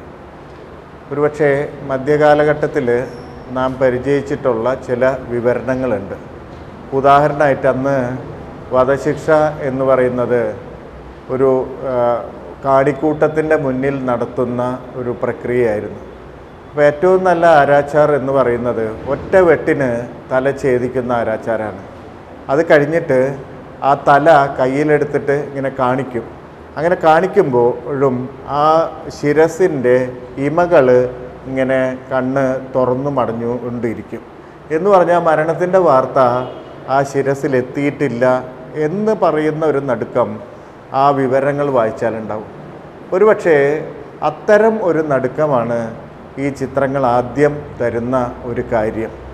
അത് നമ്മൾ അനുഭവിക്കുന്ന ഈ കാലത്ത് നമ്മൾ അനുഭവിക്കുന്ന ഏകാന്തത എന്ന ചരിത്രപരമായിട്ടുള്ളൊരു അനുഭവത്തെ അത് മാനിഫെസ്റ്റ് ചെയ്യുന്നുണ്ട്. അത് കൊണ്ടാണിത് ഒരു ഫോട്ടോഗ്രാഫ് എന്ന് പറയുന്നത് സാധാരണഗതിയിൽ യാഥാർത്ഥ്യത്തെ പ്രതിനിധീകരിക്കുന്ന ഒന്നാവുമ്പോൾ ഇത് കലയായിത്തീരുന്നത് അതുകൊണ്ടാണ്. ആ അനുഭവം നമുക്ക് തരുന്നത് കൊണ്ടാണ്. ക്യാമറ ലൂസിഡായാലും അതുപോലെ തന്നെ ഓൺ ഫോട്ടോഗ്രാഫിയിലൊക്കെ റോളാങ് ബാർത്തും സൂസൻ സോണ്ടാഗും ഒക്കെ ന്യൂസ് ഫോട്ടോഗ്രാഫിയെയും മറ്റു തരത്തിലുള്ള ഫോട്ടോഗ്രാഫുകളൊക്കെ അപഗ്രഥിച്ച് പറയുന്ന കുറേ കാര്യങ്ങളുണ്ട്. അതിൻ്റെ എല്ലാം അപ്പുറത്ത് ഇങ്ങനെ ഈ ക്യാമറ കൊണ്ട് ഒരു നടുക്കത്തെ സൃഷ്ടിക്കാമെന്നുള്ളത്, അത് നടുക്കത്തിൻ്റെ നിമിഷത്തെ പിടിച്ചെടുക്കല്ല, മറിച്ച് അത് പുതുതായിട്ട് സൃഷ്ടിക്കുകയാണ് ചെയ്യുന്നത്. അത് വളരെ വലുതായിട്ട് ഈ ചിത്രങ്ങൾ മാനിഫെസ്റ്റ് ചെയ്യുന്നുണ്ട്. റിൽക്കെയുടെയൊക്കെ കവിതയിൽ കാണുന്ന ഒരു അന്തരീക്ഷം, മാലാഖമാരുടെ, ഇപ്പോൾ ഞാൻ പൊട്ടിക്കരയുകയാണെങ്കിൽ മാലാഖമാരുടെ ശ്രേണിയിൽ ആർ വന്നെന്നെ കേൾക്കും, ആരെന്നെ മാറോടണയ്ക്കും എന്ന് തുടങ്ങുന്ന ആ കവിതാ പരമ്പരയുണ്ട് റിൽക്കെയുടെ. അതിലൊരു വരിയുണ്ട്, beauty is nothing but the beginning of terror എന്ന് പറഞ്ഞാൽ സൗന്ദര്യവും ഭീതിയും എന്ന് പറയുന്നത് രണ്ട് കാര്യങ്ങളല്ല, ഡയഗണലി ഓപ്പോസിറ്റ് ആയിട്ടുള്ള രണ്ട് കാര്യങ്ങളായിട്ടാണ് പൊതുബോധത്തിൽ അത് കെടുക്കുന്നത്. അതല്ല ഈ ചരിത്രത്തിലെങ്കിലും ഈ ചരിത്രകാലത്തിലെങ്കിലും എന്ന് ഹരിഹരൻ നമ്മെ ബോധ്യപ്പെടുത്തുന്നുണ്ട്. അതുകൊണ്ട് ഇതൊരർത്ഥത്തിൽ കവിതയാണ്. സാധാരണഗതിയിൽ എന്ത് കണ്ടാലും നമ്മൾ പറയുക ഇത് കവിത പോലെ മനോഹരമാണെന്നാണ്. മനോഹരം എന്ന പദത്തിന് തന്നെ അപ്രസക്തമാക്കുന്ന ഒന്നാണ് ഇന്ന് കവിത എന്ന് ഞാൻ വിശ്വസിക്കുന്നു. അത് നമ്മുടെ ആഴത്തിലെ നടുക്കങ്ങളെ, ആഴത്തിലെ പീഡനങ്ങളെ, ഓരോരുത്തരും അനുഭവിക്കുന്ന ഏകാന്തതയുടെ ബഹുതല മാനങ്ങളെ പുറത്തു കൊണ്ടുവരുന്ന ഒരു പ്രവൃത്തിയാണ്. ആ അർത്ഥത്തിലാണ് ഞാനിത് കവിതയാണെന്ന് പറയുന്നത്. ഇന്നിൻ്റെ കവിതയാണ് ഹരിഹരൻ ഈ പ്ലേറ്റുകളിൽ വരച്ചു വെച്ചിട്ടുള്ളത്. അത് ശരീരത്തിൻ്റെ ഒറ്റപ്പെടലിനെ പറ്റിയിട്ടാണ്. ശരീരം ഒറ്റപ്പെടുന്നത് അതിന് ചുറ്റുമുണ്ടാകുന്ന വേദനയുടെയും അക്രമത്തിൻ്റെയും ട്രോമയുടെയും ഒക്കെ ഒരു അന്തരീക്ഷം ധ്വനിപ്പിച്ചുകൊണ്ടാണ് ഹരിഹരന് നന്ദി ഈ ലോകാനുഭവം ഏതാനും ചിത്രങ്ങളിലൂടെ ഏതാനും നിമിഷങ്ങളിലൂടെ പ്രദാനം ചെയ്തതിന്. പ്രിയ സുഹൃത്ത്, ഹരിഹരൻ എസിൻ്റെ ഫോട്ടോഗ്രാഫി എക്സിബിഷനാണ് തൃശ്ശൂർ ലളിതകലാ അക്കാദമിയിൽ നടക്കുന്നത്. സത്യം പറഞ്ഞാൽ അദ്ദേഹത്തെ വളരെ അടുത്താണ് ഞാൻ പരിചയപ്പെടുന്നത്. എനിക്ക് തോന്നുന്നത് കേരളത്തിൽ തന്നെ ഫോട്ടോഗ്രാഫേഴ്സ് പോകുന്ന രീതിയിൽ നിന്ന് വളരെ വ്യത്യസ്തമായ രീതിയിലാണ് അദ്ദേഹം സഞ്ചരിച്ചുകൊണ്ടിരിക്കുന്നത്. അദ്ദേഹത്തിൻ്റെ വർക്കുകൾ കണ്ടപ്പോൾ തോന്നിയിട്ടുണ്ട്. ഇപ്പോൾ ഈ എക്സിബിഷനിൽ പ്രദർശിപ്പിച്ചിട്ടുള്ള വർക്കുകൾ കാണുമ്പോൾ എനിക്ക് സത്യത്തിൽ ഇത് ഫോട്ടോഗ്രാഫിനപ്പുറത്ത് ഓരോ വർക്കുകളും ഓരോ പെർഫോമൻസ് ആയിട്ടാണ് തോന്നിയത്. അല്ലെങ്കിൽ ആ രീതിയിൽ ശരിക്കും പറഞ്ഞാൽ ഇവിടെ വരുന്ന വ്യൂവറിനെ കൺഫ്യൂസ് ചെയ്യിക്കുന്ന രീതിയിൽ, ചിന്തിപ്പിക്കുന്ന രീതിയിൽ, അല്ലെങ്കിൽ നമ്മുടെ വിഷ്വൽ ലാംഗ്വേജിനെ വേറെ തലത്തിലേക്ക് എത്തിക്കുന്ന രീതിയിലുള്ള വർക്കുകളാണ് ഇവിടെ എക്സിബിറ്റ് ചെയ്തിട്ടുള്ളത്. പ്രത്യേകിച്ച് നമ്മുടെ എനിക്ക് തോന്നുന്നത് മലയാളി കണ്ട് പരിചയമില്ലാത്ത ഒരു ശീലം അല്ലെങ്കിൽ ഒരു കാഴ്ച ആണ് ഈ എക്സിബിഷനിലൂടെ ഇവിടെ നമുക്ക് അദ്ദേഹം ഒരുക്കി വെച്ചിട്ടുള്ളത്. പലപ്പോഴും നമ്മളെ തന്നെ ചോദ്യം ചെയ്യുന്ന അല്ലെങ്കിൽ നമ്മളോട് തന്നെ ചോദിക്കേണ്ട ചോദ്യങ്ങൾ ഹരിഹരൻ തൻ്റെ ചിത്രത്തിലൂടെ ഇവിടെ നമ്മൾ ഓരോരുത്തരോടും ചോദിക്കുകയാണ്. സുഹൃത്ത് ഹരിഹരൻ്റെ ഈ ഫോട്ടോകളൊക്കെ കണ്ടിട്ട് എന്താണ് പറയേണ്ടത് എന്നത് തീർച്ചയായിട്ടും അവ്യക്തമായിട്ടേ മനസ്സിലുള്ളൂ. ഈ മനുഷ്യരെ ജനിക്കുന്ന ആ സ്ത്രീയുടെ ശരീരത്തിലെ ആ കവാടം മുതൽ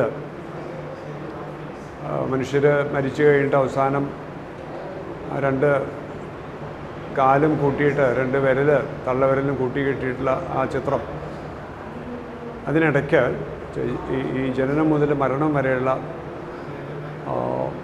ജീവിതത്തിൻ്റെ കുറേ ദൃശ്യങ്ങൾ ഇവിടെ ഇരുളും വെളിച്ചവും ചേർത്തിട്ട് തീർച്ചയായിട്ടും ഈ ഫോട്ടോഗ്രാഫി എക്സിബിഷൻ, ഈ ഫോട്ടോഗ്രാഫിയുടെ എക്സിബിഷൻ, ഫോട്ടോഗ്രാഫി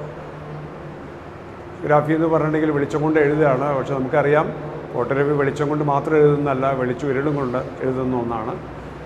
ഈ ഒരു എക്സിബിഷൻ തീർച്ചയായിട്ടും മനുഷ്യ ശരീരത്തെക്കുറിച്ച് കുറച്ചും കൂടിയും കൃത്യമായിട്ട് പറയുകയാണെങ്കിൽ സ്ത്രീയുടെ ശരീരത്തെ ഈ ക്യാമറ എന്ന് പറയുന്ന ഉപകരണം കൊണ്ട് നോക്കിക്കണ്ടിട്ടുള്ള അനിശ്വരം അത് പുനരാവിഷ്കരിച്ചിട്ടുള്ള കുറേ ചിത്രങ്ങളാണ്. ഈ ചിത്രങ്ങൾ ഇവിടെ വന്ന് ഈ വെളുത്ത ചുമരിൻ്റെ പശ്ചാത്തലത്തിൽ ഈ ഇരുളും വെളിച്ചവും ചേർന്നുള്ള ഈ ചിത്രങ്ങൾ കാണുമ്പോൾ മനുഷ്യ ജീവിതത്തെക്കുറിച്ച് മാത്രമല്ല, മനുഷ്യൻ്റെ മരണത്തെക്കുറിച്ച് മാത്രമല്ല, മനുഷ്യ സൃഷ്ടിക്കുന്നതിനെക്കുറിച്ച് ക്യാമറ കൊണ്ട് മനുഷ്യ സൃഷ്ടിക്കാൻ പറ്റുമെന്നുള്ള ആ ഒരു സാധ്യതയുണ്ടല്ലോ, അതുകൂടി നമ്മുടെ മുമ്പിൽ വ്യക്തമായിട്ട് കാണിച്ചു തരുന്ന ചിത്രങ്ങളാണ്. ഹരിഹരന് അദ്ദേഹത്തിൻ്റെ ഈ പടമെടുക്കുന്ന ജീവിതത്തിൽ, ക്യാമറ കൊണ്ട് പടമെടുക്കുന്ന ഈ ജീവിതത്തിൽ കൂടുതൽ ആഴവും കൂടുതൽ വിസ്തൃതിയൊക്കെ കണ്ടെത്താനായിട്ട് കഴിയട്ടെ. ആശംസകളോടെ നന്ദി. എൻ്റെ പേര് ദിനേഷ് പി ജി. ഞാനൊരു പെയിൻറ്ററാണ്, അതോടൊപ്പം തന്നെ ശില്പി കൂടിയാണ്. ഹരിഹരൻ്റെ ഒരു സുഹൃത്തു കൂടിയാണ്. എനിക്കിവിടെ ഹരിഹരൻ്റെ നേരത്തെയുള്ള പല വർക്കുകൾ എനിക്ക് കാണാൻ സാധിച്ചിട്ടില്ല. പക്ഷെ ഇതൊരു വലിയൊരു അനുഭവമാണ് ഈ ഷോയിൽ വന്നിട്ട് ഈ വർക്കുകൾ കാണുന്നത്. എന്നെ സംബന്ധിച്ചൊരു വളരെ ഷോക്കായിട്ടുള്ളൊരു ഫീലാണ് എനിക്ക്. കാരണം ഒരു സയൻസ് ലാബിലൊക്കെ ചെന്ന പോലെയുള്ള ഫ്ലഷ് അല്ലെങ്കിൽ എന്താ പറയുക, മാംസം നമ്മൾ ഈ ജാറിലൊക്കെ ഇട്ട് വെച്ചിട്ടുള്ള, അല്ലെങ്കിൽ മനുഷ്യൻ്റെ അവയവങ്ങൾ ഒരു ജാറിലൊക്കെ ഇട്ട് വെച്ചിട്ടുള്ള പോലെയുള്ളൊരു ഫീലാണ് എനിക്കിവിടെ വന്നപ്പോൾ എന്നെ സംബന്ധിച്ച് ഞാൻ അനുഭവിച്ചത്. ഇത് ഈ കവിത എഴുതുന്ന സമയത്ത് അതിലെ കവിത്വം നഷ്ടപ്പെടുന്ന പോലെ ഈ പല ചിത്രങ്ങളിലും നമുക്ക് പല ആളുകളുടെയും, ഞാനൊരു കമ്പാരിസനായിട്ട് പറയല്ല, പല ആളുകളുടെയും ഒരു ഹരിഹരൻ്റെ ഒരു ഫോട്ടോഗ്രാഫി ഒരു പെയിൻറ്റിങ് ടെക്നിക്കിലാണ് ഉപയോഗിച്ചിട്ടുള്ളത്. അതിൽ ഒന്നും പറയാനില്ല, എനിക്ക് ഒരുപാട് കാര്യങ്ങൾ പറയാനുണ്ട്. പക്ഷേ ഈ വർക്കുകൾ എന്നെ വല്ലാതെ ഫീൽ ചെയ്യിക്കുന്നു. It's amazing. Thank you for ഇങ്ങനെ ഇത്രയും നല്ലൊരു ഷോ ഒരുക്കി തന്ന ഹരിഹരനോട് ഒത്തിരി നന്ദി. When you look at Hari's works, which obviously it's all around us today, it's very difficult to make any comment on it because you haven't seen an example or an analogy which is close to this body of work. You can be filled with disgust when you first see it. You may dislike it. You will find it very revolting. And it's very hard to pinpoint the emotion that you feel, and that itself is a very big pointer that there is so much buried within us that we don't know about. And when you see works like these, something triggers inside you, something in your subconscious is stirred, that there is a lot of confusion when you see these works. I mean, of course we are seeing mangled bodies, digitally modified works of art, flesh. You can call little keywords and try to make sense of what you're seeing, but they all fail. There is no one word to completely describe what this is. And the very fact that it disturbs us so much is probably the greatest achievement of Hari's work, because if the purpose of art is to disturb the viewer, and Hari's done it. And to achieve that kind of distinction is an amazing thing for any artist. And when I see Hari's works, I feel that it's very brave of him to bring out something like these in these times when the freedom of speech is, such a difficult thing to even think about without thinking about the repercussions of what can happen. And when you see courage in every picture here, on the walls of gallery, it's courage. To make real art is courage, and to see a sample of it, I think that is very inspiring to a lot of people, and especially the youngsters who need to see what self-expression is, what you can possibly do when you really believe in it. And these are very important, subtle messages that art sends out to people. And it gives me great joy. It gives me great joy that these kind of messages are going out to people in its own subtle way. People are actually thinking, processing. When you find a person standing next to the work of art, trying to make out what it is and making sense of what they are seeing, the struggle that they go through, I think that's a very remarkable thing. You're just not viewing a work of art, you're viewing a picture of courage. This is what courage looks like. The artist was courageous to create something like this, envision something like this, have the courage to present it out to the world. That's courage. And the woman who has been photographed, she's a lot more courageous than anyone I know. I don't know who she is, but for her to be picturized like this, where every inch of her has been deformed, unidentified, zoomed, distorted in ways that doesn't flatter in any micro inch. She's courage. She's a symbol of courage. So seeing a show like this,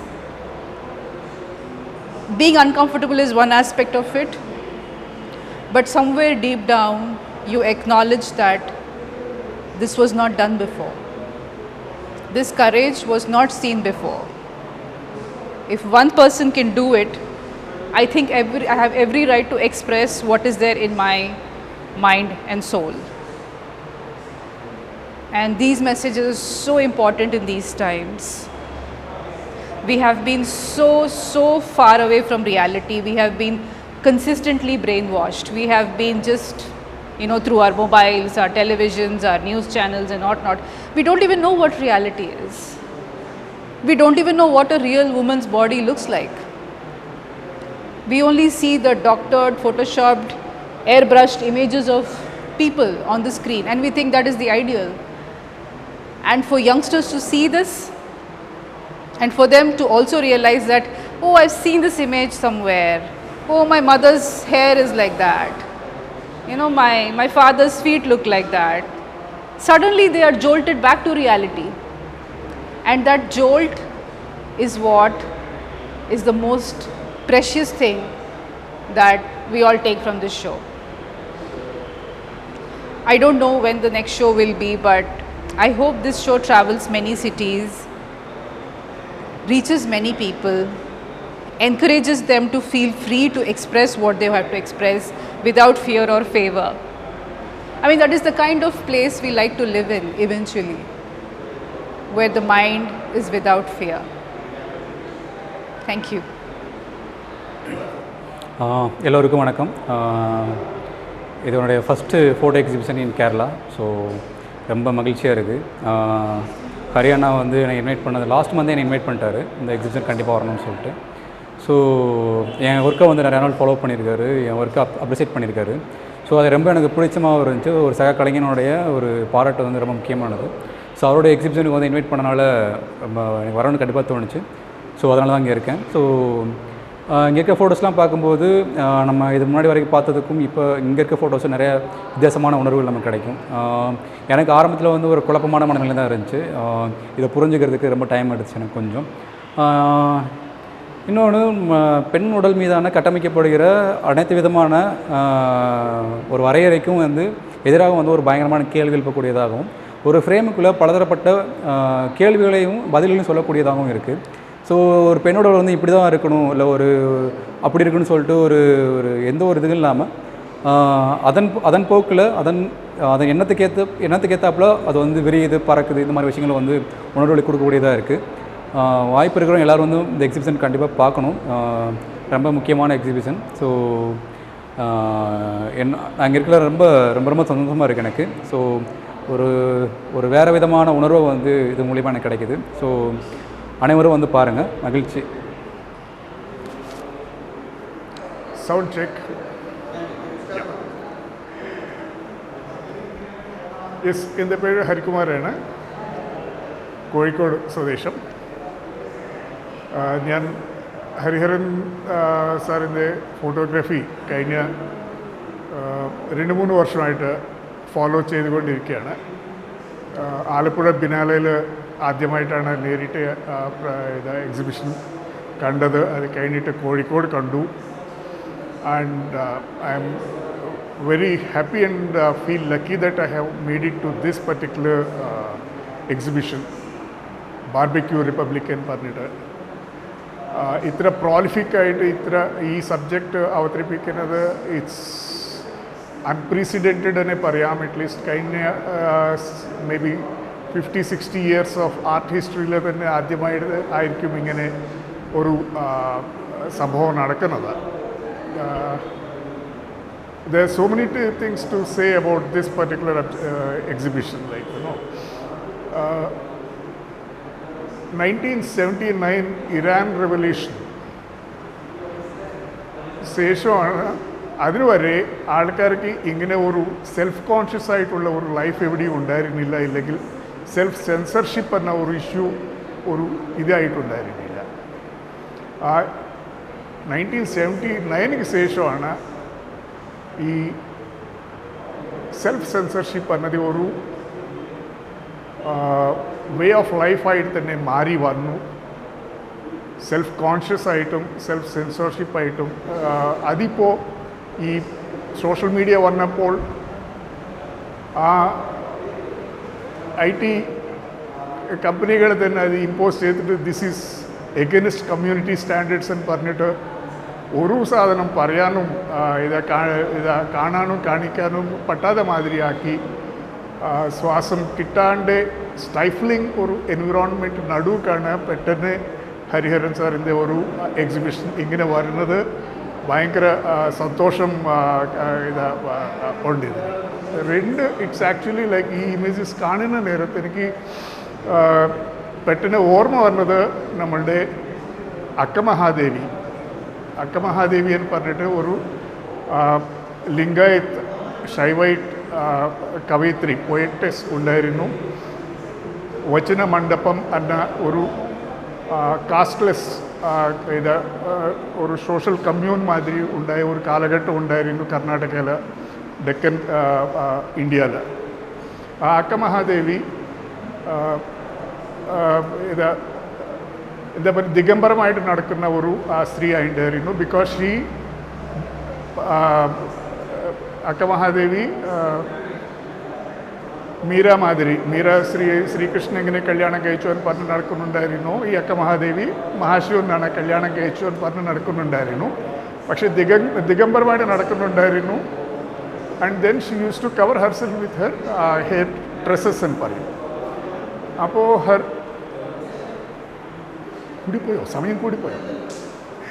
അപ്പോൾ Har contemporary was അല്ലാമ പ്രഭു. അപ്പോൾ അല്ലാമ പ്രഭു അക്കമഹാദേവിനോട് ചോദിക്കും, ആരാണ് who is your husband എന്ന് പറഞ്ഞിട്ട്. അപ്പോൾ അക്കമഹാദേവി പറയും, I am married to Mallikarjuna, Chenna Mallikarjuna, lord who is white as jasmine. അതാണ് ചെന്ന മല്ലികാർജുന എന്ന് അർത്ഥം. അപ്പോൾ I am married forever. എന്നിട്ട് കളിയാക്കിക്കൊണ്ട് അല്ലാമ പ്രഭു ചോദിക്കും, തനിക്ക് ദിഗംബരമായിട്ട് നടക്കണമെങ്കിൽ പിന്നെ ഈ സാരിന് പകരം എന്തിനാണ് ഈ മുടി മുന്നിലെ വെച്ചിട്ട് ഇങ്ങനെ മുടിയുടെ പിന്നിൽ താൻ ഒളിച്ച് നടക്കുന്നത് എന്ന് പറഞ്ഞിട്ട്.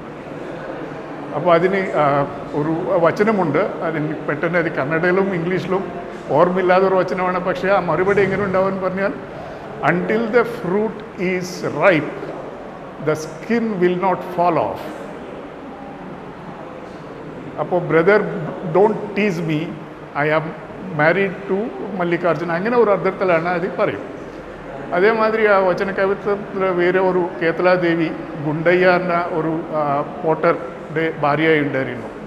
അവരുടെ ഒരു ചെറിയൊരു വചനമുണ്ട്, until the clay is right, it will not make a pot. മണ്ണ് നന്നായാലേ മൺപാത്രം നന്നായിട്ട്.